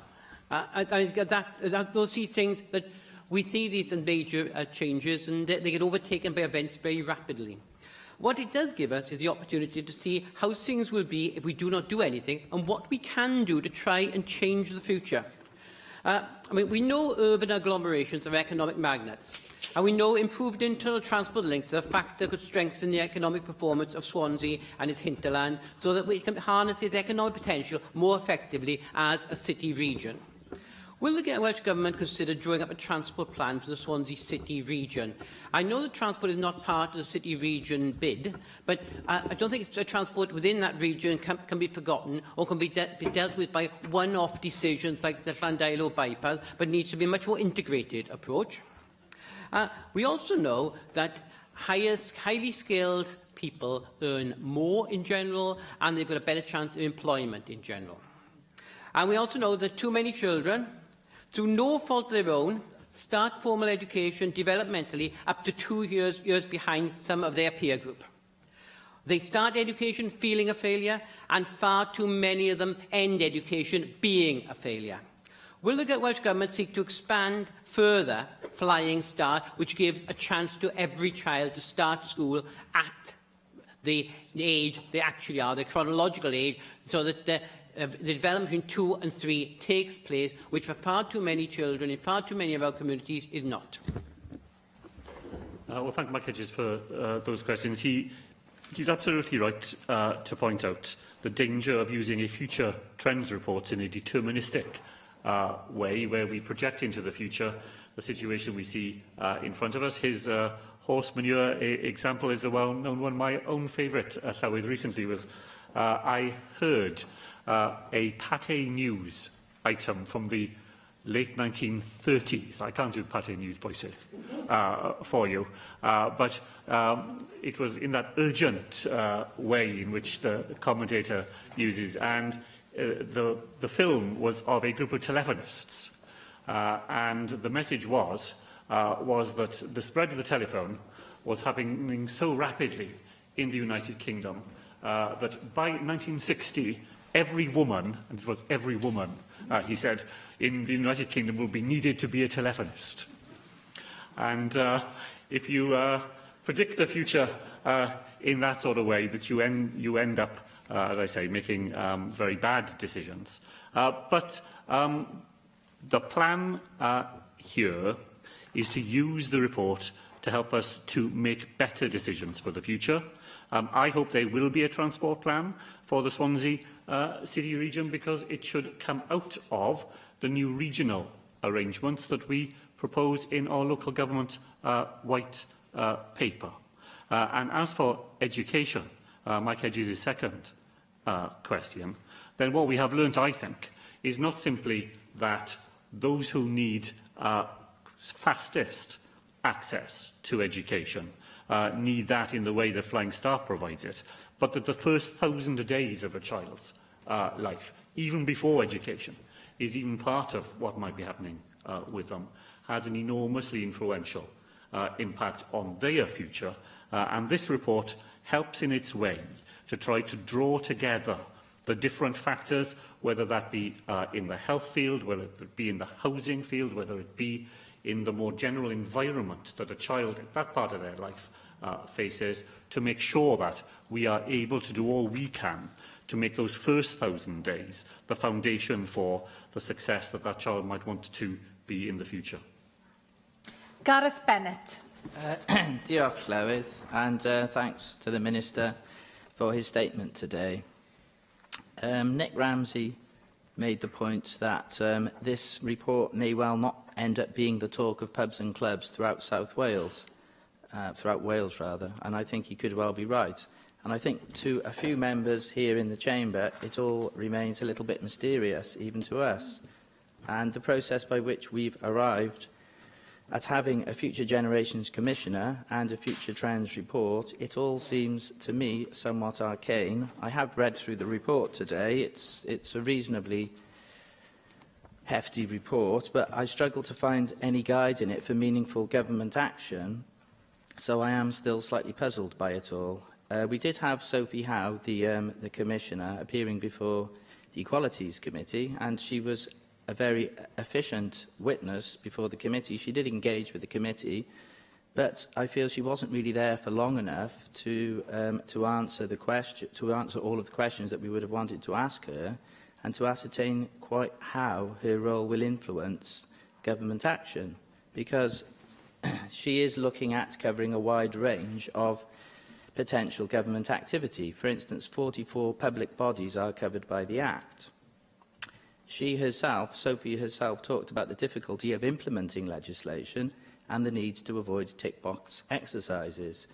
But how are these meaningfully going to be avoided when we have public bodies which, in her own words, already feel beleaguered because of all the statutory requirements that they have to fulfil as it is before the Future Generations Act is even taken into account? Added to that, there is the fact that some of the regulations emanating from the different statutory requirements contradict others. She cited herself the example of the need for health boards to have 3-year plans, which contradicts the Future Generations objective of long-term planning. So I wonder, how will the Welsh Government resolve these apparent contradictions? Looking at the practical issues that may arise from this report, There is an issue of climate change which is referred to. Now, we know that the climate is changing. There are differences of opinion in the Chamber as to what may be causing those climate changes, but I think, on the whole, we agree that climate is changing. There is increasing desertification. The Sahara is spreading. Areas of Spain and other parts of southern Europe are becoming too arid for agriculture. Given that this is happening and there is less land likely to be available for farming, it would therefore make sense in the UK to hang on to our agricultural land. This is long-term planning relating to food security. Why, therefore, are we allowing councils to build on the Greenbelt land? For instance, in the Vale of Glamorgan, there is land that has been farmed for hundreds of years that is now going over to housing. Surely long-term planning considerations should prevent building on Greenbelt land in Wales. So, if you now have a report on the future generations which is going to be in any way meaningful, are you now going to give out advice and guidance to councils to prevent them or to warn them off from building on Greenbelt lands? That would be one practicality arising from your purported idea of having long-term planning. Other issues. Automation. 35% of jobs, I think it's 30%, are predicted to be at risk in Wales due to automation. So the working population in Wales needs, therefore, to be upskilled if this prediction is in any way accurate. More vocational training, I would suggest, would help. So would you agree that we need to move away from a blanket approach to education in Wales? Do we need to look at the effectiveness, for instance, of the comprehensive school system? Driverless cars are mentioned. Now, this completely mystifies me. I know that we are supposed to be having driverless cars. Now, Sophie Howe, when she appeared before the committee, she suggested that the M4 Relief Road project should have taken into account the issue of driverless cars. I'm not sure what difference that will make in terms of congestion on the roads. Although we're going to have driverless cars, won't we just have the same amount of cars on the road? So how would this actually affect anything? I'm puzzled by this. Maybe you can... stopping distance. OK, there may be technical aspects that, as a non-driver... OK, thank you. There may be technical aspects I haven't taken into account, so apologies for my ignorance, but the answers would be good. Now, you also rather amusingly looked at the problems of futurology, and Mike Hedges came up with an example as well. You came up with examples relating to horse manure and telephonists, which were quite amusing in themselves. There was also a chap in the early 60s called Dr. Beeching who seemed to think that there would be no need for passengers to travel on the railways in a few years' time. So that one turned out to be a bit wrong, didn't it? So anyway, thanks for the report. If you could cast any light on the issues I've raised, I would be grateful. Thank you.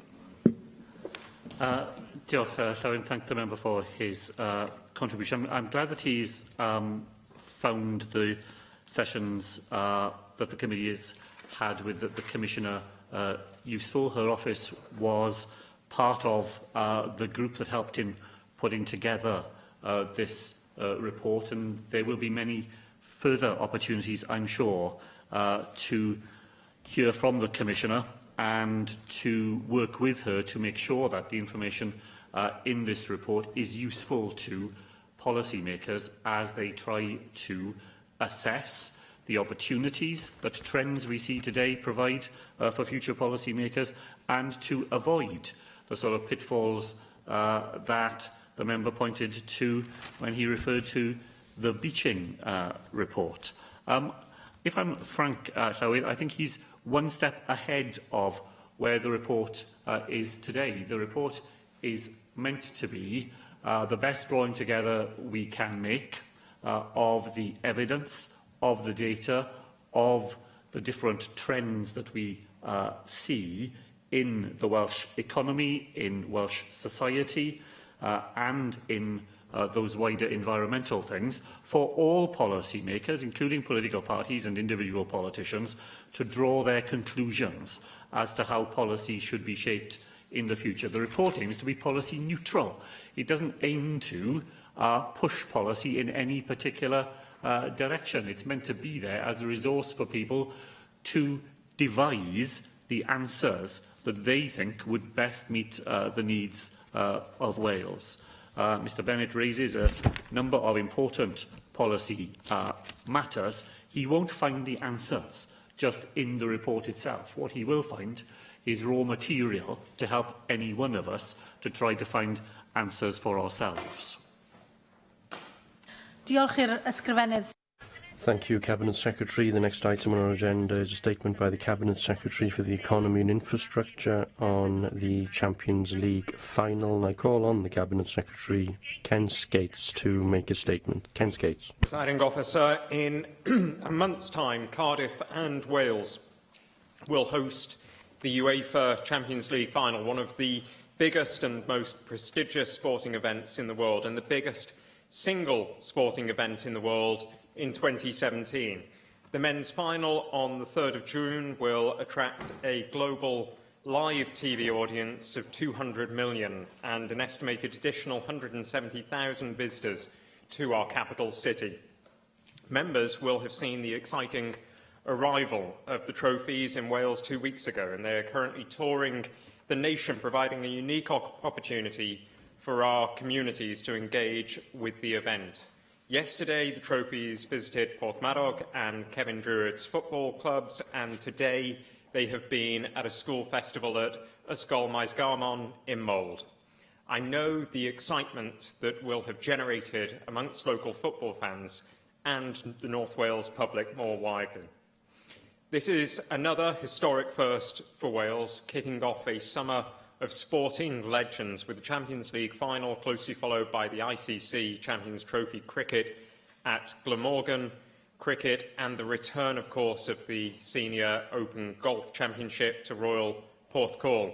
This demonstrates our ambition and commitment to build Wales's major event hosting credentials. The benefits to Wales will be significant. The event will generate a significant economic impact as a result of the additional visitors coming to Wales. This will include spend in hotels, restaurants, pubs, bars, and on travel within the region. The hospitality provision in the city on match day, which includes an estimated 16,000 meals, provides a valuable showcase for Welsh produce. Overall, access to rights and benefits associated with the event provides Wales with an unprecedented incentive with which to engage with key inward investment and business targets. The extensive media coverage in the lead-up to and of the event itself will raise Wales's international profile and reputation. The road to Cardiff strapline and branding has been visible around the world for many months now, clearly evident at every Champions League game and front and centre of each match broadcast.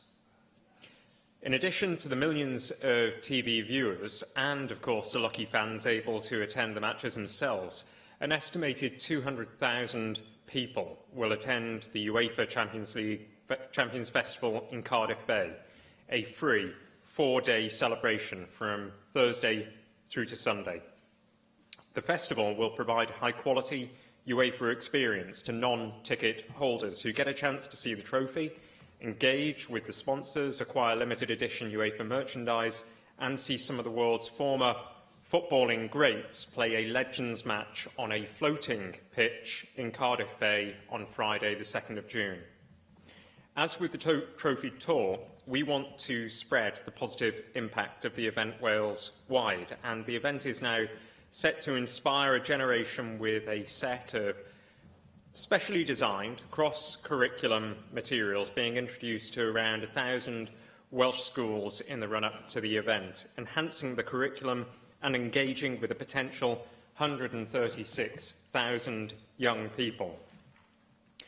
Adding to Wales's credentials as a nation willing to volunteer, 1,500 champions will be part of the volunteer programme that will provide participants with valuable skills and they can take into their place of education or work. The event also provides an important platform for encouraging wider participation.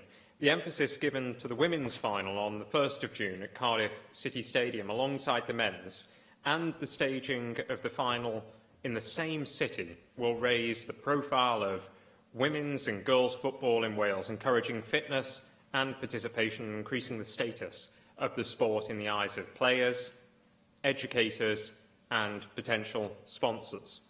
Around 2,500 women and girls from across Wales will take part in a specially organised female football festival that will take place on the same day as the UEFA Women's Champions League final. For those fans wishing to immerse themselves in the Champions League experience, tickets for the women's final are still available, and it would be great to see a packed stadium giving the players a warm Welsh welcome. But hosting a mega event like the Champions League final presents significant challenges. Cardiff is the smallest city to have hosted the final, and extensive planning has been underway for many months in order to ensure a safe, secure and enjoyable event. The Football Association of Wales is leading a concerted Team Wales effort, marshalling the considerable support of key partners including South Wales Police, Cardiff Council, the Principality Stadium, which is renamed the National Stadium of Wales for this event, and of course the Welsh Government.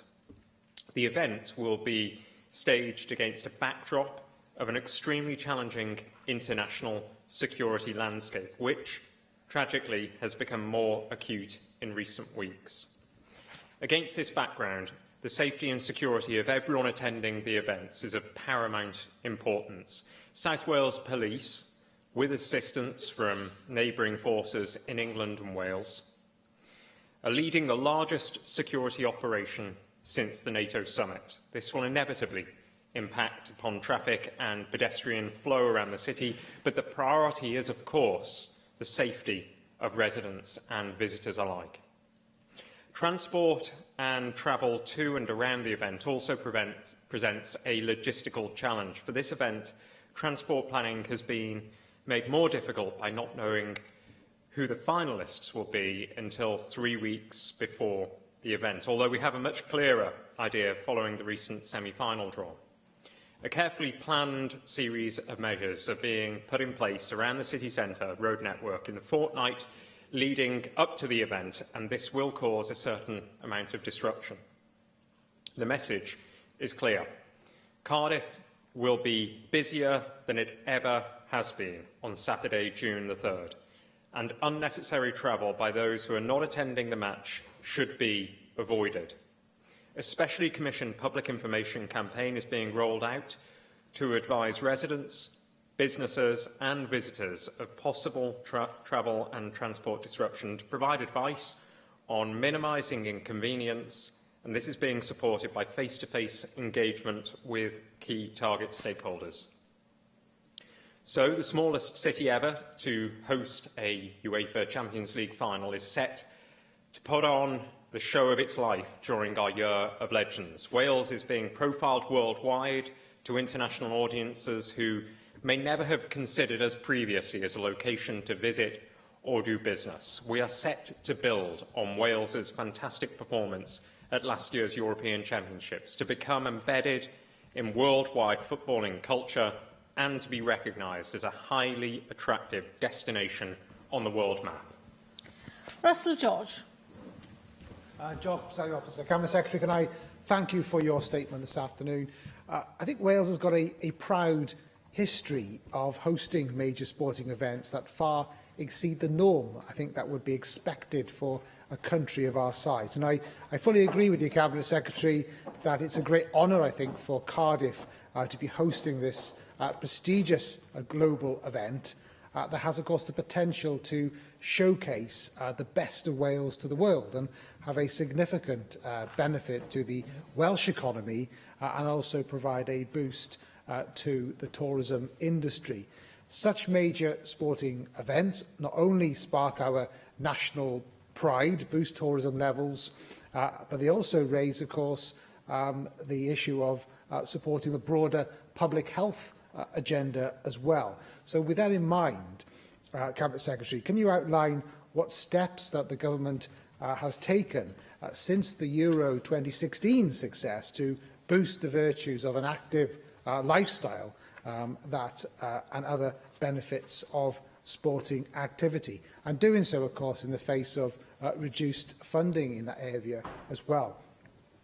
Now, economically, the hosting of events such as the Champions League's final also creates a fantastic opportunity to advertise Wales as a tourist destination, not only to other Europeans, but also across the world. And I was pleased to hear that the Welsh Government has also taken steps to showcase our nation at the UEFA Champions Festival, and also invested in cross-curriculum materials for Welsh schools. I was pleased to hear that.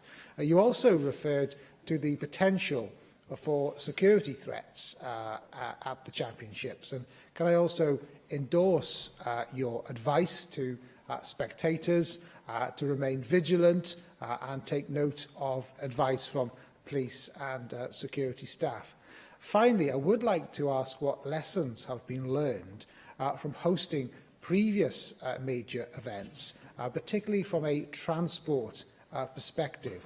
Now, during the Rugby World Cup, the experience of Cardiff was tempered by problems with public transport, with lengthy delays of up to 4 hours in some cases, and incidents of overcrowding, which I would expect may well have a knock-on effect of putting people off visiting in the future. Now, given the fact that the footfall at Cardiff Central Station has increased dramatically in recent years, are you confident that the station is able to cope with the overflow? And I'm sure you will agree that we must be careful to avoid a repeat of the incidents. Can I ask in what steps you've taken alongside talking to transport providers, Cardiff City Council and tournament organisers to minimise the disruption for travellers, residents and fans alike? Russell George for his contribution and his questions, and also for his enthusiasm for this and other major events that we've hosted in Wales in recent years. We do have a proud record of hosting quality major events of global significance, including the Ryder Cup, for example, which placed Wales on a global map in terms of the country as a golf destination, as well as a raft of major sporting and indeed cultural events. And we're keen to make sure that we take a strategic approach to hosting major events to capture repeat visitors and also to attract new investment to the country and to portray Wales as a place where quality of life is of paramount importance. The benefits of the Champions League final will be considerable, but they won't be confined to just economic benefits, although the economic impact is assessed to be something in the region of £45 million in the immediate period and in the immediate aftermath of the Champions League final. But we expect, as a result of hundreds of thousands of people visiting Cardiff, we expect to see future visitor numbers increase accordingly, with more overnight stays as a result of people experiencing the warmest Welsh welcome possible in our capital city. I think the member raises a very important point about the importance of the Champions League final and indeed other major sporting events to the healthy and active agenda that this government has. It's absolutely essential that we use major sporting events, not just to attract people to visit Wales, but also to ensure that people within Wales become more active in their daily lives, and to inspire not just a future generation, but current generations as well to be more active and more sporting. After the Euros last year, the Welsh Government, through Sport Wales, worked with a number of national governing bodies, principally the FAW, in promoting, particularly to underrepresented groups, the potential to get involved in football. And as a consequence of continued investment and efforts, we've seen a remarkable increase in the number of girls, in particular, who have taken up football. We've seen a far greater increase proportionately in the number of girls registering as football players than women and indeed boys. So clearly football is becoming far more attractive as a sport, as a form of physical activity for girls. But we wish to maintain the momentum that has been built up before, during and after the Euros by engaging with schools, as a member outlined through the intervention in the school curriculum work, to ensure that young people become more enthused and more aware of the opportunities that are on their doorstep. A legacy project of the Champions League final will be the establishment of a community football facility in Cardiff in an appropriate area, which we expect will be utilised by those, particularly in disadvantaged areas, who may lack free or affordable access to sporting facilities.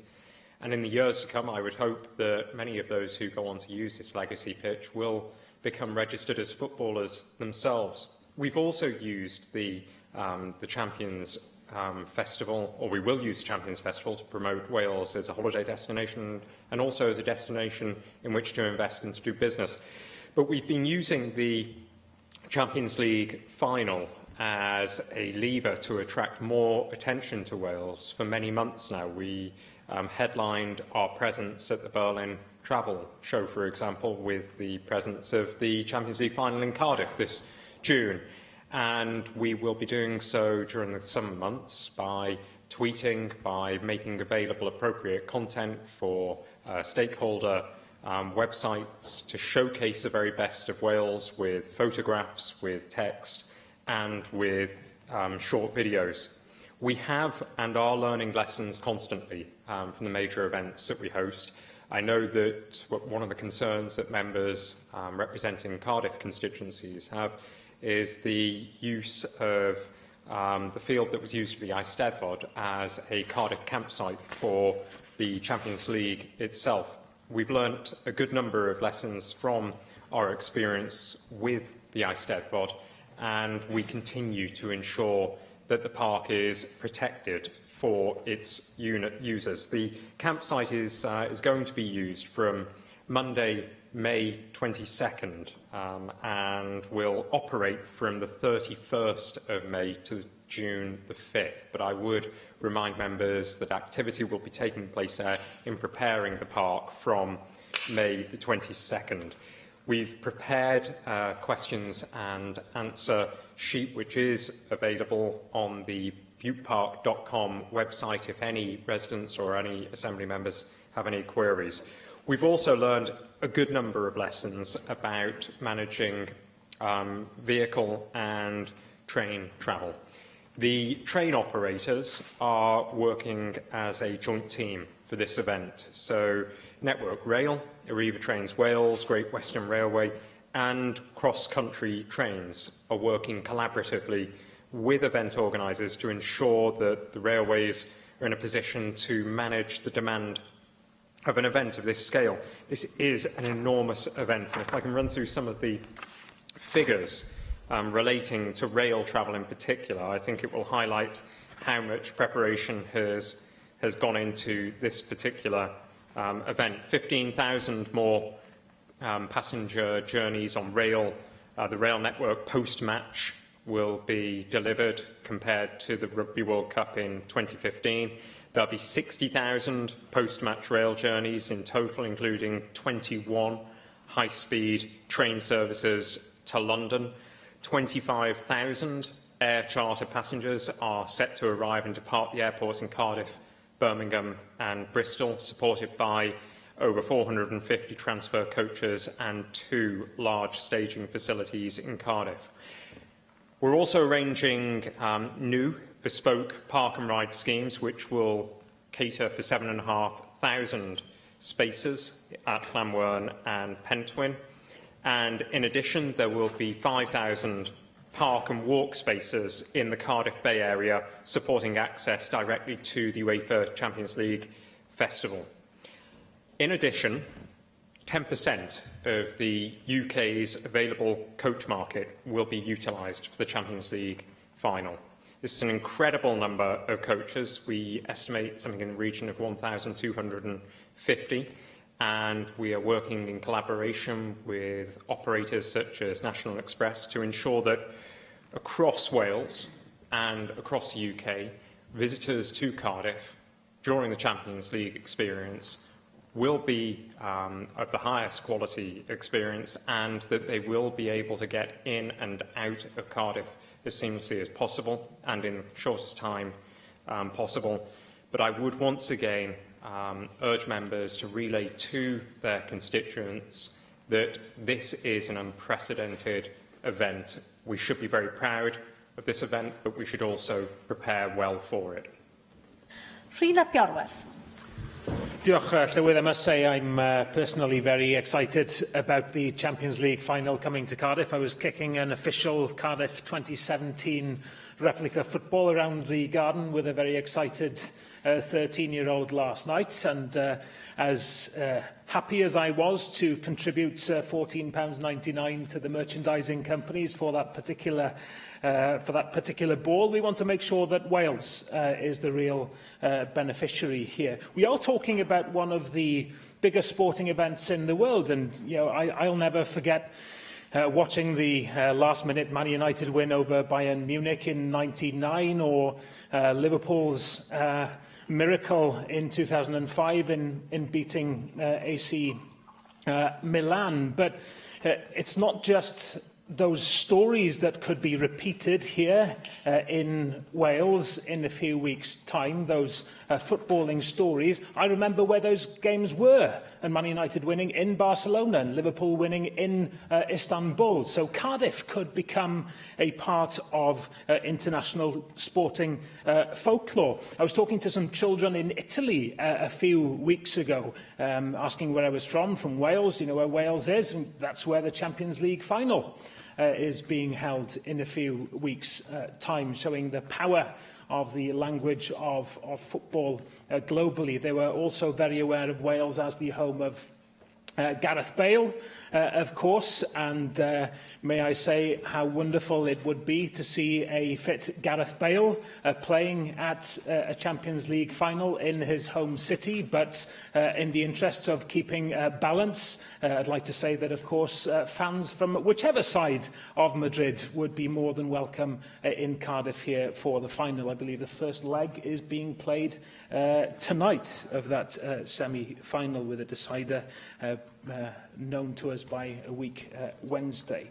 Now, I would like to wish all those involved in putting on this Champions League final all the very best in the final few weeks. In particular, I'd like to mention the Football Association of Wales running the show. And this is a football association that has proved during the Euros and the run-up to the Euros last year how very able they are to capitalise on international sporting exposure.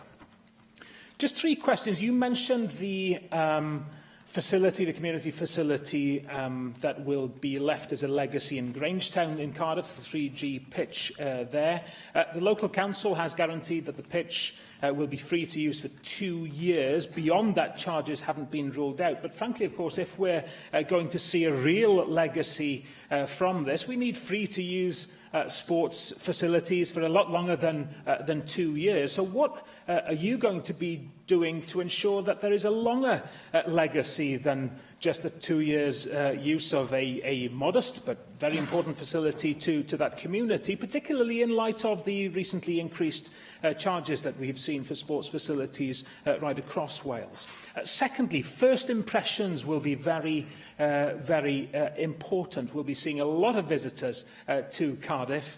What extra support has been offered to Cardiff Council to ensure that litter is picked, that we have a clean, modern city to await all those football fans? Finally, the statement notes that Cardiff is the smallest city to have hosted this event. In reality, though, of course, if we take in the wider hinterland, the South Wales valleys, of course, and the major population there, it probably isn't the smallest area. But clearly, to hold events such as this in Cardiff requires infrastructure to be wider than just the city itself, needs to include the valleys, strengthening transport infrastructure over a wider area. So what consideration have you given to making this event benefit the wider surrounding areas, and with that boost to infrastructure required not just for this Champions League? We have limited things we can do in the next few weeks, but for the longer term, to support Wales being able to be a player on the global stage for similar events in future. Can I thank the member for his enthusiasm as well? I share his excitement. I was in Portmeirion on Sunday and saw the Champions League roadshow attracting a huge number of young people to the mobile unit that they had, and again promoting Cardiff, ensuring that the event is relevant to all parts of Wales.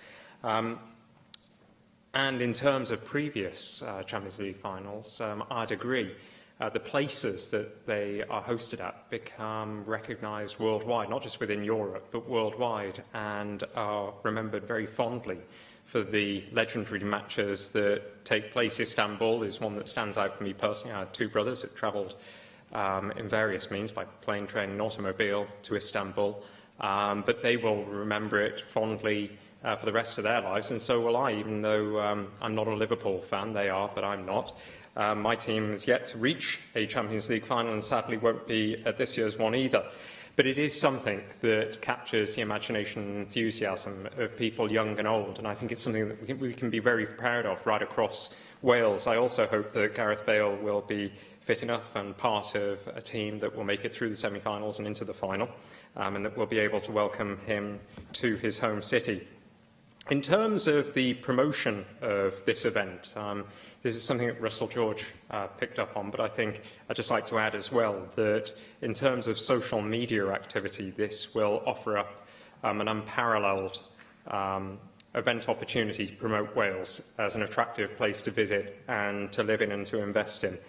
And we've already seen, in terms of the Visit Wales website, a considerable increase in the number of unique users, from something in the region of 2 million 3 years ago to 5 million. We've set new and ambitious targets for driving that figure still further, and it's events such as the Champions League final that are able to attract more people to our websites, generate more interest in our Twitter feeds and our Facebook pages, and I expect as a result of that, with the high-quality content that we're making available to stakeholders, I expect that a greater degree of interest in Wales as a holiday destination and an investment place to stem from the Champions League final.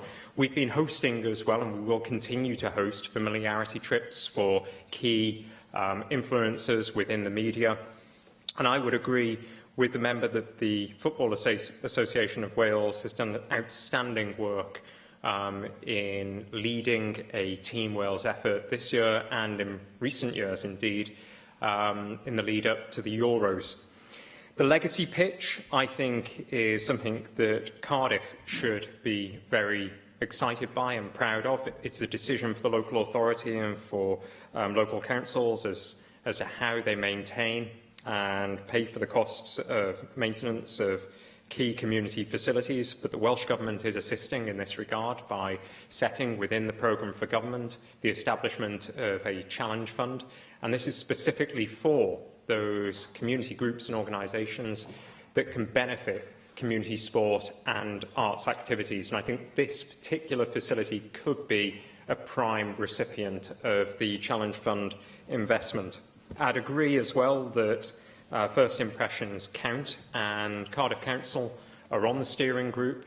It's recognised that the city must look not just clean and tidy, but vibrant as well, with plenty of banners, bright colours, tasteful colours as well, that convey Cardiff in the way that it wants to be seen around the world as a place rich in culture that is welcoming of all people. But it's not just Cardiff Council that are responsible for ensuring that Cardiff and the region around our capital is clean and tidy. We take responsibility for the trunk roads, and so we're ensuring that the trunk road network is kept clean and tidy. But also I know that Network Rail have additional teams of their orange armies available to make sure that litter is picked up from tracksides, from here through to Bristol, Birmingham and London, ensuring that those first impressions really are the best that we could hope for. And in terms of benefiting the wider community, in particular the Valleys communities, I think the opening of Platform 8 at Cardiff Central was crucially important in ensuring that we can attract people into the capital quicker and on services that are more reliable. But the £300 million Cardiff area signalling project, I think, has also improved resilience and ensured that people can access a Champions League final with a greater degree of confidence this year than has potentially happened in previous years. I do think we need to use this event, as we've used other major events, as huge opportunities to excite and inspire people to become more physically active. And I do hope that as a result of the work that we are doing, that the FAW are doing as well with schools and with other education and training providers and with places of work, that we will see more people become more physically active more of the time. Dawn Bowden. Diolch, Llywydd. And can I say, as a huge football fan, Cabinet Secretary, like Trine, I'm also hugely excited at the prospect of the Champions League coming to Cardiff, and applaud the work of the Welsh Government in helping to secure this. Now, on Saturday, I'm going to be going back to Pendarren Park, where Merthyr Tydfil FC are going to be displaying the Champions League Cup there. And I think that's a great initiative, that it's going to small clubs like Merthyr Town, and people will be, fans will be able to have the opportunity to get there and have their photograph taken. I'm certainly hoping that I will, because it's the closest that a Bristol City fan's ever going to get to the European Cup. I can tell you that. But what perhaps more appropriate that I should raise, that the European Cup is coming to Merthyr on the 30th anniversary of the year in which they beat the mighty Atalanta in the European Cup Winners' Cup in 1987. So I think it's very fitting that we've got another European trophy coming here this year. But along with everything else that you've said, Cabinet Secretary, about the financial benefits of the final coming to Cardiff, I'm sure you'll applaud the initiatives that we see clubs like Merthyr engaging in community activity and community-based football. And this provides a greater opportunity for the development of that kind of community football. So I really wanted to follow on from the question that Threen asked, and something that you have already touched on, but whether you could expand more on how the Welsh Government can assist clubs like Merthyr to develop their community activities, particularly for girls, which the club has struggled to engage to any great extent.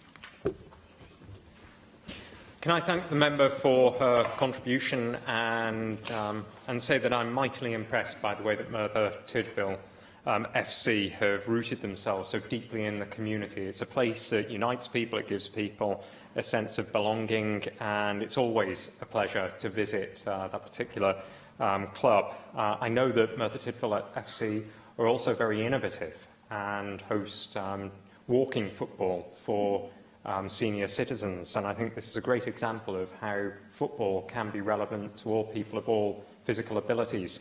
I also think that football clubs have a crucial role in terms of being able to give people a sense of competence and confidence through the establishment of volunteering programmes, youth ambassador programmes and employability programmes. And I know that there are good examples of this, not just across Wales, but also further afield. Indeed, in Scotland, I visited a number of clubs in Glasgow that have become hubs for community physical activity and employability programmes.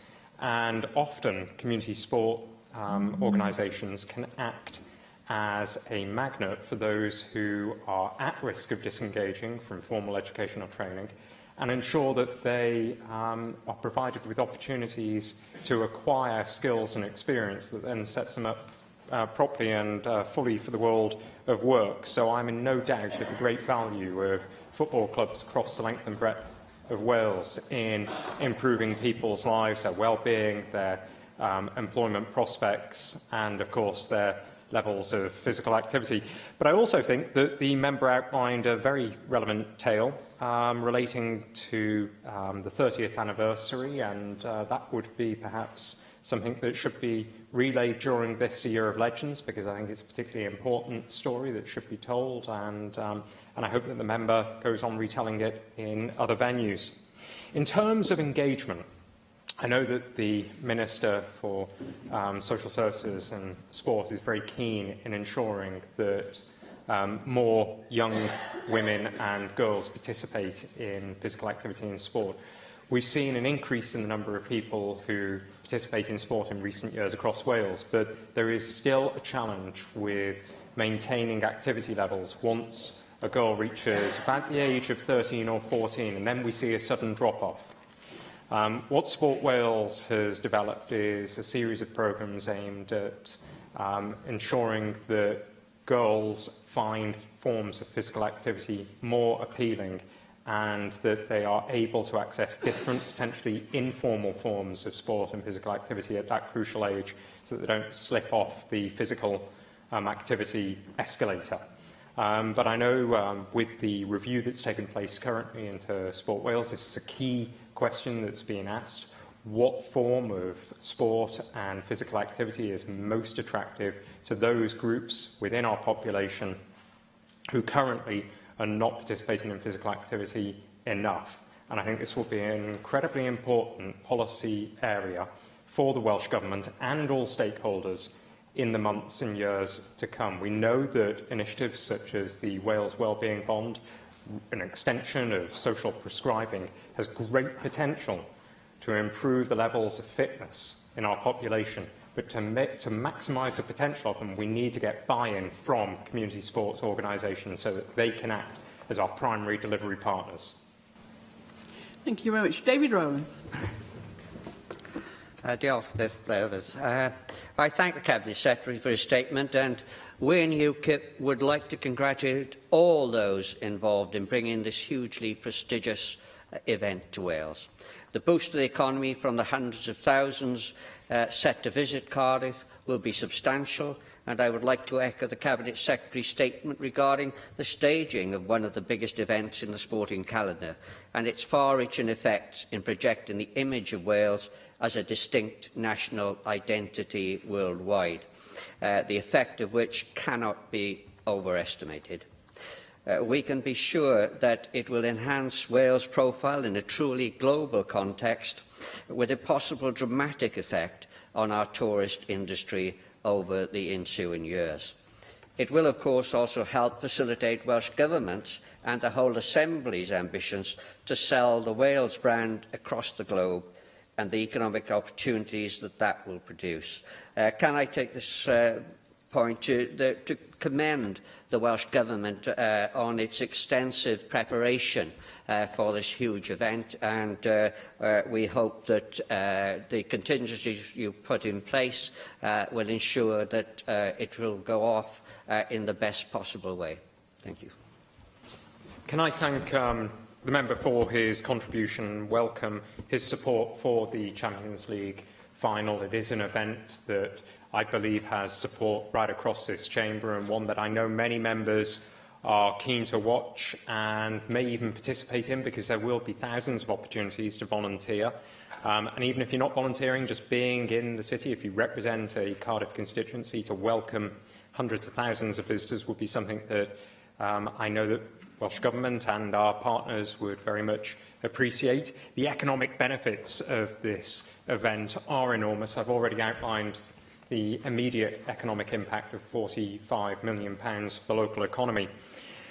But we also estimate that as of the middle of March, the advertising equivalent value of the event coming to Cardiff amounts to something in the region of £15 million just within Europe.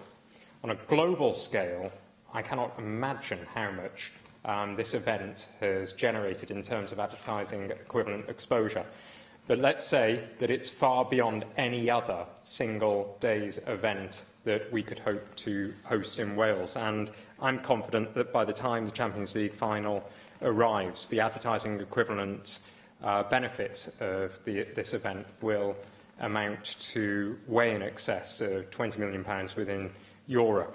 We've also had a huge reach in terms of the Road to Cardiff hashtag. We believe that as of the start of March, that hashtag had reached more than 25 million users worldwide. And this is something that money alone cannot buy. This can only take place, this can only be appreciated and realised in a positive sense through the hosting of major events. The first time I ever visited Cardiff was to see the Pope in, I think it was 1980 or 1981. Even that event was not as big as what this event will be for Cardiff. This is monumentally big, and we look forward to hosting those two final teams, but we also look forward to hosting hundreds of thousands of visitors to Cardiff. Thank you very much, Cabinet Secretary. Thank you. Item 5 on the agenda is a motion to vary the order of consideration Stage 3 amendments to the Public Health Wales Bill. And I call on the Minister for Social Services, Public Health, to move the motion. Rebecca Evans. It's formally moved. Thank you. There are no speakers to the debate. Therefore, the proposal is to agree the motion. Does any member object? No. Therefore, in accordance with Standing Order 12.36, the motion is agreed. We now move on to item 6 on the agenda, which is a debate on the diabetic services in Wales, and I call on the Cabinet Secretary for Health, Wellbeing and Sport to move the motion. Vaughan Gethin. Thank you, Deputy Presiding Officer. I'm happy to move the motion on the paper and the opportunity to have this debate on a significant public health challenge for Wales and to set out our progress on improving the quality of care, as well as to restate our expectation and ambition for further improvement. I'll briefly speak to the amendments, and unfortunately I won't be able to support Amendment 1 tabled by Plaid Cymru, as we don't think that it's correct to state that children and young people are unable to access structured education. We know these services are available, but understand there is a very real concern about the recorded take-up of structured education, the figures that we get from our audit. All of our paediatric diabetes units offer self-management education to newly diagnosed children and young people. We want to improve what the audit counts, to improve the accuracy of it, but patients are aren't referred to another setting to receive diabetes education. It is provided within the unit. We can say, though, that we've recently introduced a new all-Wales structured education programme for children and young people called SEDEN, and this programme is a first of its kind in the UK. So we do expect to see recording of participation in self-management education improve in future years, as well as, of course, wanting to drive up the numbers of people that do take part. So there's really an issue about wording rather than our ambition, and recognise we need to do more. On Amendment 2, I'm happy to welcome and to accept the amendment, drawing attention to the importance of tackling obesity, and I'll talk about that particular issue later in my contribution. But at the outset, I want to recognise, of course, as people in this place will know, that there's a difference between type 1 and type 2 diabetes. In type 1 diabetes, a much smaller group of people, where there are no lifestyle factors linked to its development, whereas in type 2 we know that there certainly are. And much of our discussion on the growth of diabetes centres on the rise in type 2 diabetes across our country. But diabetes in all of its forms, with all of its complications, is estimated to cost roughly 10% of health spend here in Wales. And without change, within the next 20 years, we estimate that will rise to about 17% of health spend. GP registers currently show that 7.3% of the population aged over the age of 17 have diabetes, and the numbers continue to rise. That's nearly 189,000 of our friends, family members, colleagues and neighbours living with this disease, and others yet to be diagnosed. So in terms of demand, cost and direct suffering, diabetes already has a profound impact on our society and our health and care system. Our numbers have increased over 17% in just 5 years, and we estimate that more than 300,000 people will be affected by 2025. It's important to recognise that whilst we want to improve the care and treatment, there's no magic pill to treat our way out of this diabetes epidemic. This is one of the great public health challenges facing Wales. It will require a significant shift in attitude and behaviour within each of the communities that we represent. Now, our national approach here in Wales is updated in December last year and will take us through to 2020. On the 21st of April this year, we published a statement of progress and intent. And that statement draws attention to what we have achieved, as well as what we have yet to do. It sets out clearly the direction, leadership arrangements and areas of our national focus. In addition to reducing the number of new cases of diabetes, We recognise the need for a continued focus on improvement in how we treat and support people to manage their diabetes. Many people affected by diabetes need intensive and wide-ranging support to manage their condition and to reduce the risk of blindness, foot disease, renal failure and heart disease. For the vast majority, this will be delivered in primary and community care, but others will need access to hospital-based specialist teams.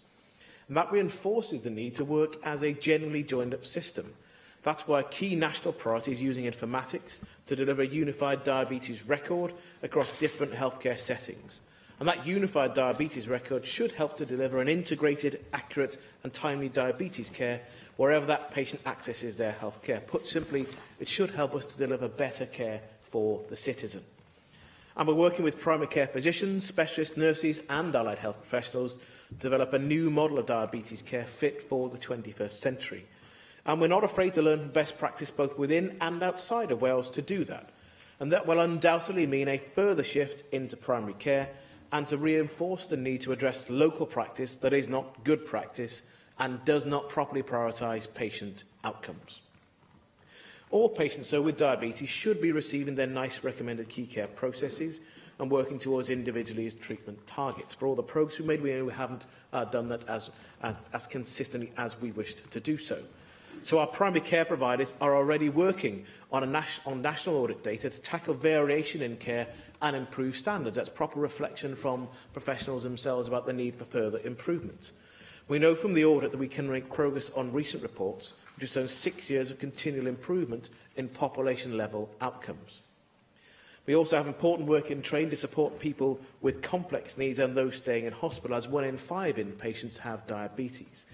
And that again highlights the importance of hospital service improvement programmes like Think Glucose and Think Check Act.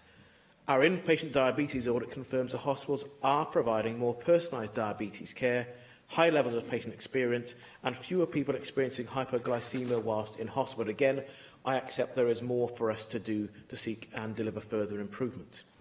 We have, though, to help deliver that, created a small group of national leaders to support health boards to implement the plan and tackle that variation in care that we recognise. So using part of the annual £1 million allocation, we have a national clinical lead for diabetes and a number of other leadership posts covering insulin pump therapy, foot care and the transition to adult services and structured education. And that national clinical lead has been widely welcomed, and not just within the service, but across the campaigning third sector as well. So the National Implementation Group that includes third sector colleagues will continue to set the strategic direction for diabetes and work to support health boards to continuously improve diabetes services. And turning back to the nature of the challenge we face, we do think there is a role, for example, for more mandatory action, whether it be a sugar levy, advertising and the availability of unhealthy food, drink and tobacco, particularly in reducing the level of type 2 diabetes and complications that go with diabetes. However, that government intervention or compulsion will not resolve the national challenge that we face on its own. As I said, we have a societal-wide problem. As a nation, we do not exercise enough, we do not eat well enough, and we do not do anything like enough to minimise our chances of developing cardiovascular diseases and type 2 diabetes. We've known this for a very long time. We recognise the need for significant large-scale behaviour change, but we have not been successful enough at delivering that change with our communities. And we won't be successful, though, by simply lecturing people or making some of those behaviours more difficult or more expensive. That in itself isn't going to be the answer that we need. We continue to need to make healthier choices, easier choices to make, to understand and to act upon. We need that societal shift in attitude and behaviour, and it goes without saying that isn't easy. There's no Western society that has got this right, but we all face broadly a similar problem. That does, though, mean a greater level of personal ownership, empowerment and accountability. Success will mean greater take-up of active travel, healthier behaviours and providing healthy learning, working and living environments. But of course, diagnosing the challenge and what we need to achieve is so much easier than how to do so. That's why a key piece of joint funded work between the diabetes, cardiac and stroke implementation groups is the national rollout of the Cardiovascular Disease Risk Programme. It identifies those at the highest risk of cardiovascular disease and diabetes and invites those people proactively in to take part in local activities to help reduce their risk. And crucially, It doesn't take place all in a medicalised setting. There's something here about behaviour change and how best to try and deliver and achieve that. This really is an innovative, multi-disease national approach. And is a product not of a single politician, but is a product of our staff across our health and care service, making this a more social challenge and, as I say, not simply confining it to a medical setting. The programme is at the heart of how we will prevent future demand alongside our broader approach to healthier lifestyles. And I look forward to learning from that approach as we go on. I won't pretend to you today or in summing up this debate that we have all the answers in gun, because we certainly don't. We need to understand what works in each community and how we successfully roll that out into different parts of our country. Because if we don't, the cost isn't just the financial terms that I set at the start of this debate. There's a much higher price to pay for individuals and their communities, and not just the social well-being of our country, but the economic well-being of our country, if we can't see a significant shift in attitude and behaviour and do something more than just move the quality of care, but something like the number of people who will acquire diabetes during their life and need not do so. I'm happy to move the motion. Thank you very much. Now I've selected the two amendments to the motion and I call on Rhys ap Iorwerth to move amendments 1 and 2 tabled in his name. Thank you, Deputy Presiding Officer. Now at present, 177,000 people in Wales live with diabetes. It's possible that around 70,000 additional people suffer from it, but they're not aware of it or haven't received a confirmed diagnosis. And by 2030, it's expected that that number will be around 300,000 people.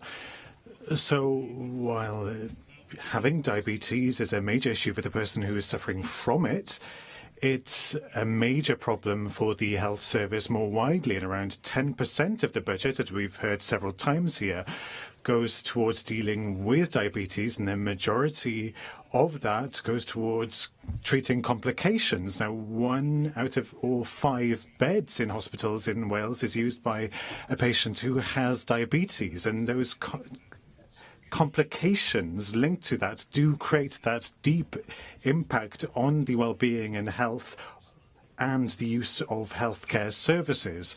And that also means, of course, that introducing better management, a more appropriate and effective management, offers an excellent opportunity not just to improve the health of people in Wales, but also to save money for our public services.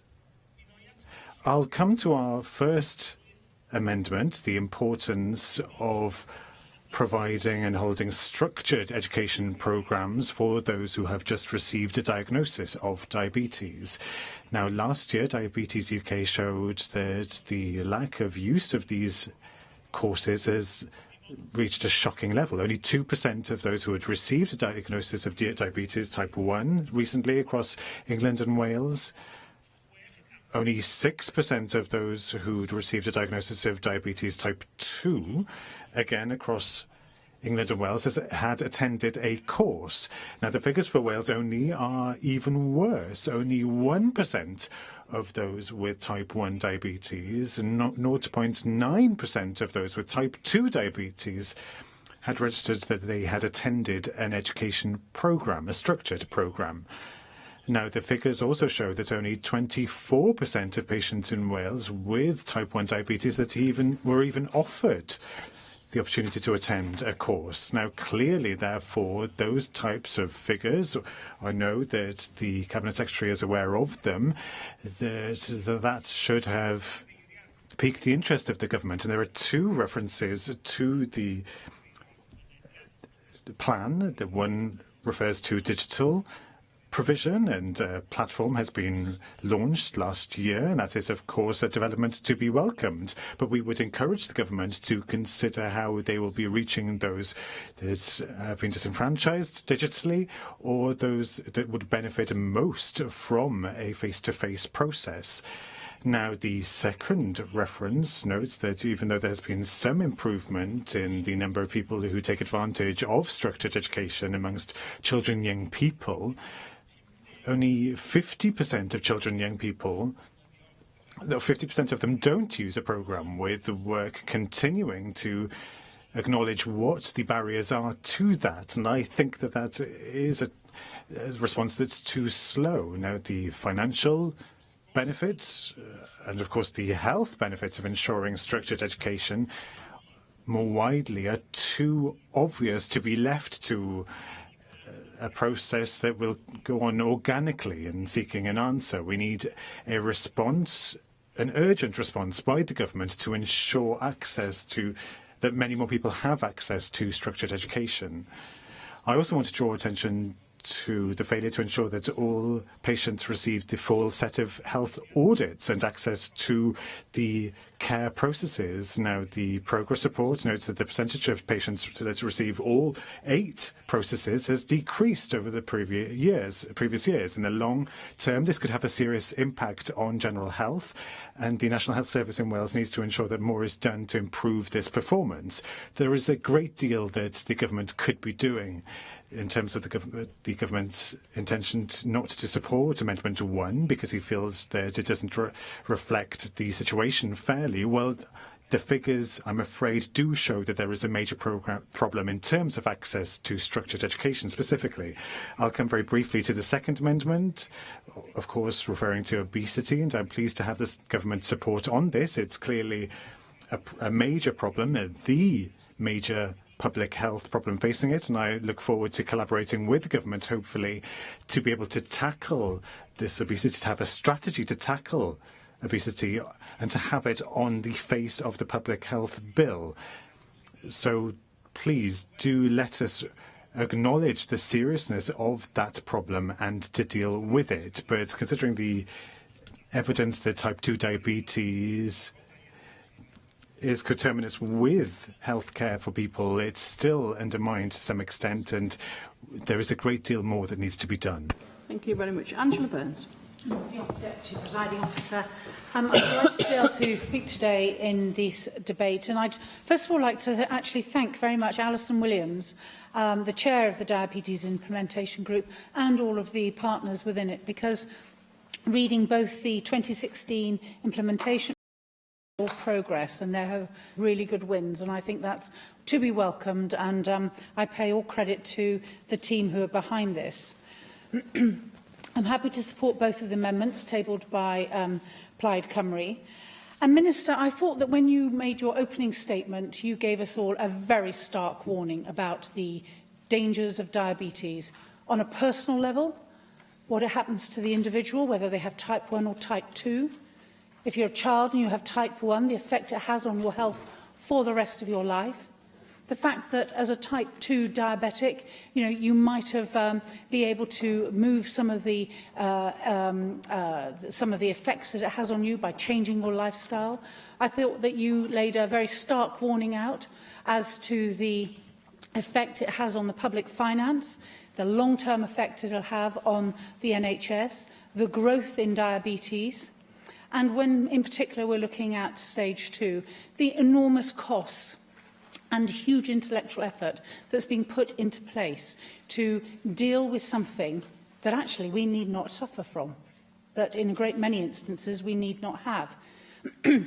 So, having read both the update and the delivery plan, and listened to what you said and listened to what Reen said, actually I've just decided I just want to make one comment.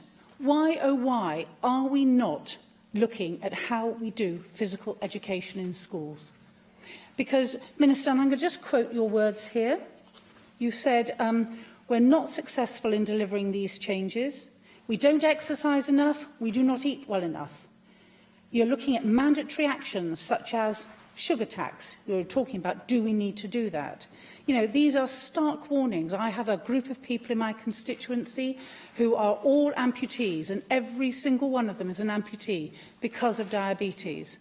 And they tend to be middle-aged and older people. And in fact, it's a pretty rotten way to end the rest of your life struggling. And they do struggle. And because they're diabetic and because they've already lost one limb, they actually often go on to lose a second limb because their circulation is so shot. But the one thing that this government could do today is change how we introduce exercise into schools. If we gave our kids more time for PE, and if we made PE far more fun, and we really engaged these young people so that when they left school And they went from primary to secondary and secondary into colleges and colleges into adults. They've actually got that partly in their DNA, that exercise does not actually have to be running round and round and round a rugby, hockey or football pitch. But that exercise can be dancing, can be riding a horse, can be jogging up and down, can be doing aerobics, can be doing circuit training, can be playing rugby, whatever it might be, whatever flicks their switches. And I have looked across other UK nations and I have looked across other European nations, because one of the things I hear from government is that the crowded curriculum, we cannot possibly squash in another hour of PE for kids in the schools. That's simply not so. Let's be really clear. We have some of the more depressing results in our education system, and yet you look at other schools and other countries, and they will give 2 or 3 hours a week to PE, physical education, to healthy exercise, to teaching people about a positive lifestyle that can go forward. So here we are spending all this time, money and effort trying to solve a problem which actually, if we started right back at the very beginning, we need not even have that problem. So my plea to you, Cabinet Secretary, is for all of this great work, keep on doing it, but actually get hold of the Education Secretary, talk to your colleagues, and let's make a fundamental change. Because we may not be able to save people who are in their 30s, 40s and 50s today, but my goodness me, if we can help the 8, 9 and 10-year-olds and the teenagers and the young 20-year-olds today, we might actually avert this terrible problem that you yourself have laid out so very clearly is a time bomb waiting to go off in our NHS. Thank you very much. Julie Morgan. Presiding Officer, I wanted to concentrate my remarks today on type 1 diabetes, which accounts for only 10% of all people with diabetes, but accounts for 96% of all children and young people who have diabetes. And I know the Minister in his introduction did make very clearly the point that type 1 diabetes is not associated with any of the lifestyle issues that we have discussed here already today. And that fact, I think, does sometimes get lost in the drive to encourage children and adults to take up healthier eating and exercise habits to avoid getting type 2 diabetes, which I think is absolutely essential. But I think that the issue of type 1 diabetes is sometimes lost in that debate. I want to draw attention today to a constituent of mine, Beth Baldwin, who tragically lost her son Peter in 2015 when he was only 13 because of undiagnosed type 1 diabetes. This, of course, is a terrible tragedy for Peter's family and friends, and it's even more awful when you think a simple fingerprint prick test, which cost pennies, could have diagnosed his diabetes. Beth has thrown herself into campaigning to raise awareness of this silent disease which strikes so suddenly in our young people. The symptoms can be masked by flu-like symptoms, as was the case with Peter. She is working with Diabetes Cymru UK to urge health practitioners and the general public to be more aware of the symptoms, which can be easily remembered as the 4 Ts, about being thirsty, needing the toilet, being more tired, and being thinner. Around 25% of young people diagnosed late with type 1 diabetes end up in intensive care. And tragically, as in Peter's case, for some of them this is too late. But the test kit that can diagnose the diabetes is often given to GP practices free by pharmaceutical companies. But there is no culture of routine testing as there is for blood pressure, for example. The Diabetes Delivery Plan takes into account type 1 diabetes and says, type 1 diabetes requires prompt diagnosis and treatment to reduce the harm associated with diabetic ketoacidosis. This is imperative for children with possible type 1 diabetes. Any child who is unwell and has any features of diabetes should have an urgent capillary blood glucose check and should be referred urgently to be seen the same day to specialist services if diabetes is suspected. What my constituent would like to know from the Cabinet Secretary is what practical measures are put in place to reinforce this message, because I think the important issue about type 1 diabetes is education and awareness so that action can be taken swiftly. Simple things like posters, reminders, training events, maybe social media campaigns, which perhaps could be undertaken and maybe are undertaken by Public Health Wales, so that the symptoms can be promoted and so that people in the primary care level are aware of what these symptoms are that can lead to such tragic results. Is it possible to outline in what way this is being measured or evaluated to ensure that the process for diagnosing type 1 diabetes outlined in the Diabetes Delivery Plan is being followed? What commitment have health boards made to ensure that staff are being given the knowledge and equipment they need to recognise and test children with suspected type 1 diabetes quickly to avoid the serious complications of the late diagnosis? With the support of the Baldwin family, Diabetes UK Cymru will be launching a campaign to raise awareness of the symptoms of type 1 diabetes to the general public and healthcare professions. And I was wondering whether any support could be provided to aid this public campaign.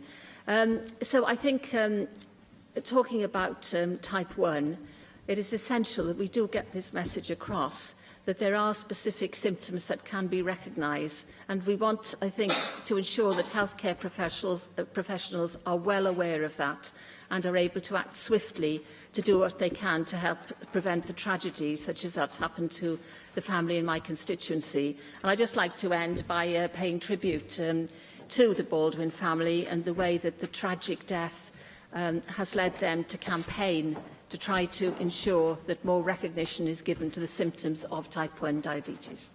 Thank you very much. Caroline Jones. Diolch, Deputy Llywydd. Diabetes is one of the major health challenges facing our nation.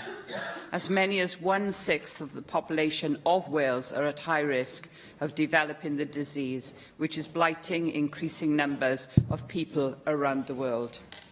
As the Welsh Government's own annual statement of progress points out, there is still a lot to do to address the wider lifestyle risks for diabetes and to tackle inequalities in access to diabetes services. The sad truth is that the population of Wales is becoming increasingly overweight or obese and therefore more susceptible to developing type 2 diabetes. And as the Together for Health report highlights, the most deprived in our society are 1.5 times more likely to develop diabetes. Unfortunately, the majority of the general public are unaware of the risks of developing type 2 diabetes and of the other health risks it brings. People are unaware that a person with diabetes is at more risk from a stroke or a heart attack than a non-diabetic. People are unaware that a person with diabetes is more likely to have a limb amputated than a non-diabetic. And people are also unaware that a person with diabetes is more likely to die prematurely. We have to educate the public about the risks that an unhealthy lifestyle could lead to them developing diabetes and the wider health implications that diabetes brings. Thankfully, the standards or diabetic care have improved massively in recent years, so it is now time that we start to focus on education. We have to educate the public of the risks associated with diabetes and educate them about how to manage the condition properly.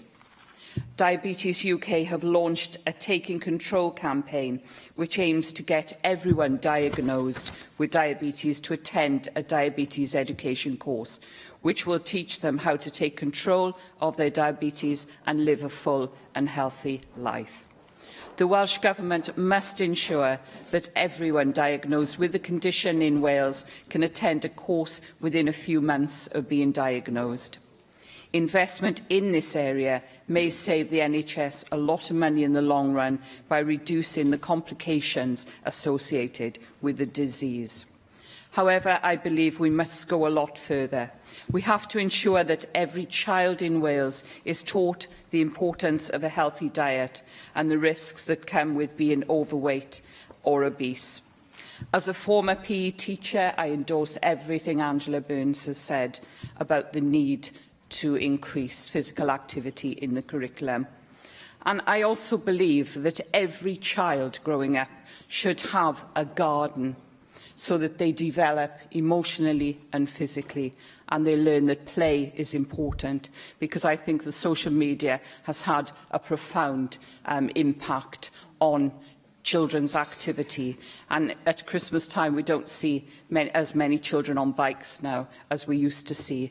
They're more involved in the internet. So it is a matter of national shame that nearly 2/3 of Welsh adults and 1/3 of Welsh children are overweight or obese. And we have to ensure that we are better educated about the food that we eat. And part of the new national curriculum should focus on teaching our young how to eat healthy and how to live healthy. We have to teach our young children about the risks associated with an unhealthy diet, the risks of developing diabetes, the risks of dying early as a result of the complications of diabetes. And we have to teach our young people how they can avoid those risks and live long and productive lives unblighted by type 2 diabetes. Diolch yn fawr. Thank you. Nathan Gill. Thank you very much. About 5 years ago, I was diagnosed with diabetes myself, and it came as a huge shock. I didn't meet any of the criteria that people normally would. It was type 2, never smoked in my life, never drank, wasn't particularly overweight either. Diabetes can happen to just about anybody and for various reasons. Myself, it was because of an illness which attacked my pancreas. Now, as soon as I was diagnosed, I did as most people do, and I went straight to the internet and started to look at ways to cure myself or heal myself of this terrible blight. And I came across quite a few things which all talked about the same areas, about losing weight. And I'm not sure, Cabinet Secretary, if you've ever heard of the Newcastle study, the 600-calorie diet. Now, this is something which you mentioned there was no magic pill, but the University of Newcastle did some research which was funded by Diabetes UK, and they followed 11 people, and they put them on a 600-calorie diet for 8 weeks, and they had an additional 200 calories from eating vegetables. At the end of the study, 7 of those 11 people were no longer diabetic. And that is unbelievable. That is, if you have this terrible illness and you can suddenly be in a position where you are no longer diabetic, it's phenomenal. Now, I myself self-diagnosed this and did this myself. I lost 6 stone, which for some of you out there, you might be thinking, holy cow. I actually weighed less than my wife. She doesn't like it when I point that out, but it's true, I weighed less than my wife. And I managed to keep myself from going on to insulin for about 2 years as a result of this. My doctor just couldn't believe how my blood sugars absolutely plummeted to the normal level. But it was unsustainable for me, and because my pancreas had been attacked, that's why it didn't have a long-term effect on me. But for people who are pre-diabetic or people who are type 2 diabetic because of a large amount of fat around the pancreas or other organs, I would exhort you, Cabinet Secretary, to look into this. It's not one of those crazy things from the internet. You know, the University of Newcastle and GPs and Diabetes UK all looked into this and followed this study. Now, 7% of the population has diabetes. It accounts for 10% of the NHS spend, which in Wales is, £500 million a year. Now, over half of the population in Wales is overweight. What a lot of people aren't aware of is that if you're a female and your waist is over 31.5 inches, and if you're a male and your waist is over 37 inches, you have just increased your risk of type 2 diabetes significantly. When I first was receiving the symptoms of diabetes, when I was what's classed as pre-diabetic, I think I had followed this diet. I think I could have pushed things back even further with it developing to the state that it did. I myself will not die from diabetes. I will die from heart disease.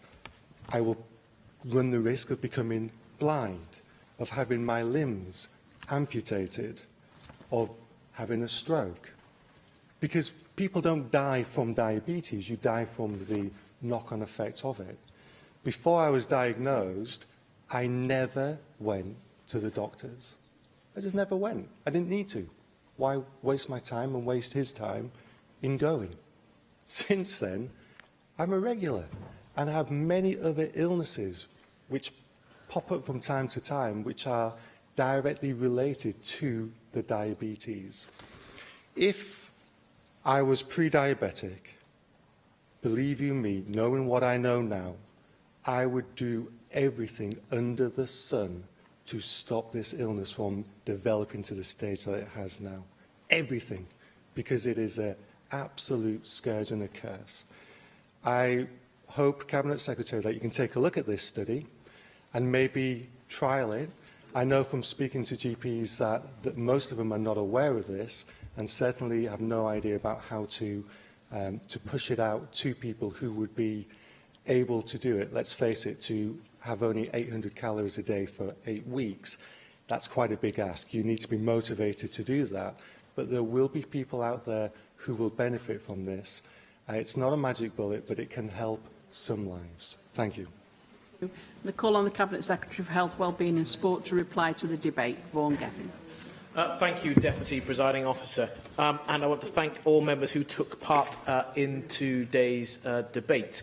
Just to run through some of the comments that have been made, in particular, quite understandably, Rena Norwood's contribution, I want to deal with some of the points about structured education, because I do recognise the need for improvement, the need to have a proper audit trail and tool that allows us to properly understand the level of take-up and what we can do to further improve the take-up that exists. It is a key part of managing the condition. It doesn't get into perhaps the prevention that we've also discussed in a variety of contributions, but I recognise there's something there for us to resolve. So I do expect to be able to report in the future on the take-up for the SEDM programme. That's had the desired impact in terms of the take-up of that structured education, in particular for type 1 diabetics, but also to see further progress made in NICE tests, because actually much of the fall-off has actually come down to one test where there's been a significant fall-off. That's the urine albumin test fall-off. So actually, when I talked about the taking forward the audit findings and tackling the variation in care with our colleagues in primary and secondary care, that's a really important part of understanding why there is that variation, both the testing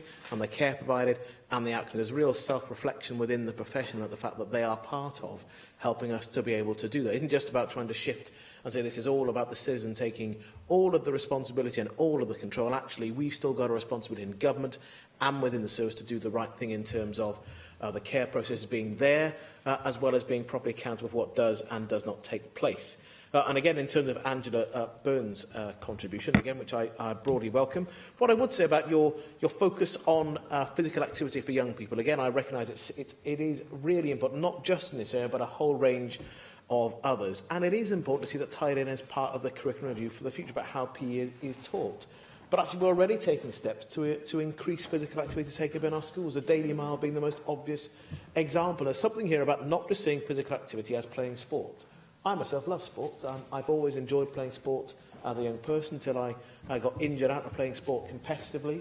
I'm now competitive from the sidelines. But the challenge about how we normalise physical activity and make it easy for people to do and simple. Because I think there is a challenge about not just saying that physical activity equals sport.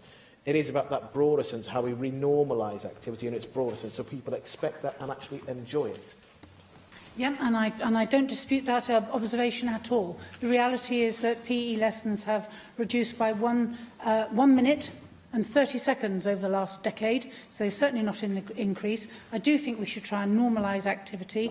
Very difficult to do, though, when schools are being shut down more and more in terms of play facilities, outdoor facilities, etc. And that's why I made the point about making it fun, so that those kids enjoy it. It doesn't have to be running around a football pitch. It could be dance in the lunchtime. Anything like that would go well. Well, I reckon lots of those things do take place, particularly in primary schools, but also in secondary schools too. There's a challenge again about how do we normalise it, and also that normalisation not just being something that is confined to a school. It isn't solely the responsibility of education professionals to get children and young people to be physically active and physically literate. That's part of the challenge that we have, actually. It's about the engagement of the parent and the carer group and our community examples as well. And if we can't get that part right, actually, we're fighting an uphill struggle. So I don't think we have significant disagreement. It's really about how we get from the diagnosis and what we want to do to actually delivering that in practice. And I recognise what you say about saving people in the future, but I do think what part of our reckoning is we can save people in the 30s, 40s and 50s, either from the prevention of type 2 diabetes or in the better management of it. And actually there's lots of evidence, we'll refer to later, about the fact that physical activity has real benefits in either the prevention or actually in the better management of this and a range of other conditions. I want to recognise what the points Julie Morgan raised on type 1 diabetes. I think with you I've met Beth Baldwin and the discussion with her son Peter. And as you rightly point out, the delivery plan recognises the need to improve type 1 detection and symptom awareness, and there are measures we're looking to undertake with community pharmacy for the role they have to play in opportunistic testing. And I'd be very grateful if you could write to me with details of the campaign awareness launch event that you referred to. And the contribution made by Caroline from UKIP, of course. I'm pleased of the recognition of improvement that was in her contribution, but also the need for more. But I would again say, gently but clearly, that learning about a healthy diet is in each one of our schools. There's a very, very clear message, particularly in primary schools, that any of us that visit a primary school would recognise about healthy eating. It goes back to this point. There are different measures that take place outside school gates and set the pattern for what people think and consider to be normal in terms of healthy eating and learning. And thinking about Nathan Gill's very interesting contribution, I'm aware of the study you referred to. What I would say is that, as well as awareness of that, we already have the most significant evidence of the impact for healthier behaviour in Wales, and it exists from Wales, and it's the Caerphilly study. That cohort of people, it's an amazing wealth of information about the importance of managing diet, exercise, alcohol and smoking.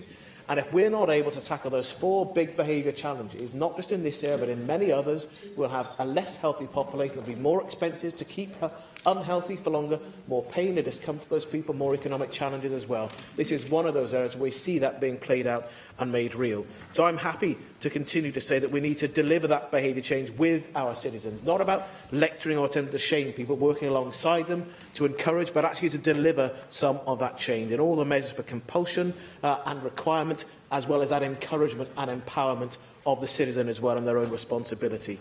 So I'm happy to commit to looking at continued improvement in the way in which we tackle the treatment and care of people with diabetes and prevention, as well as a transparency in our progress. This is not a party political issue in so many ways, as the debate today recognises, but it really is a national issue of national importance for all of us.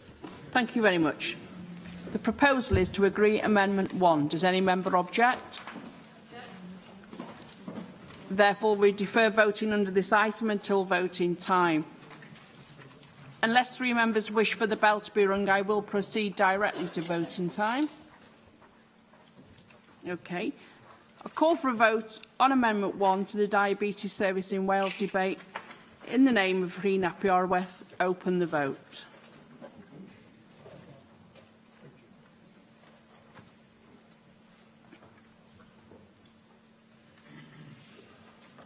Close the vote.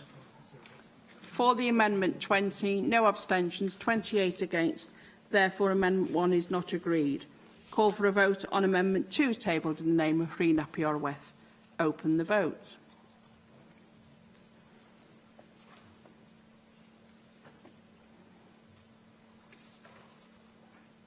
Close the vote. For the motion 47, no abstentions, 1 against. Therefore, Amendment 2 is agreed.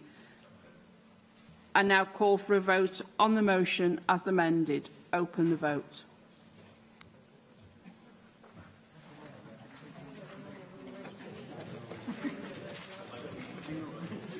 Close the vote. For the motion 49, no abstentions, 1 against. Therefore, the motion as amended is agreed. And that brings today's proceedings to a close. Thank you.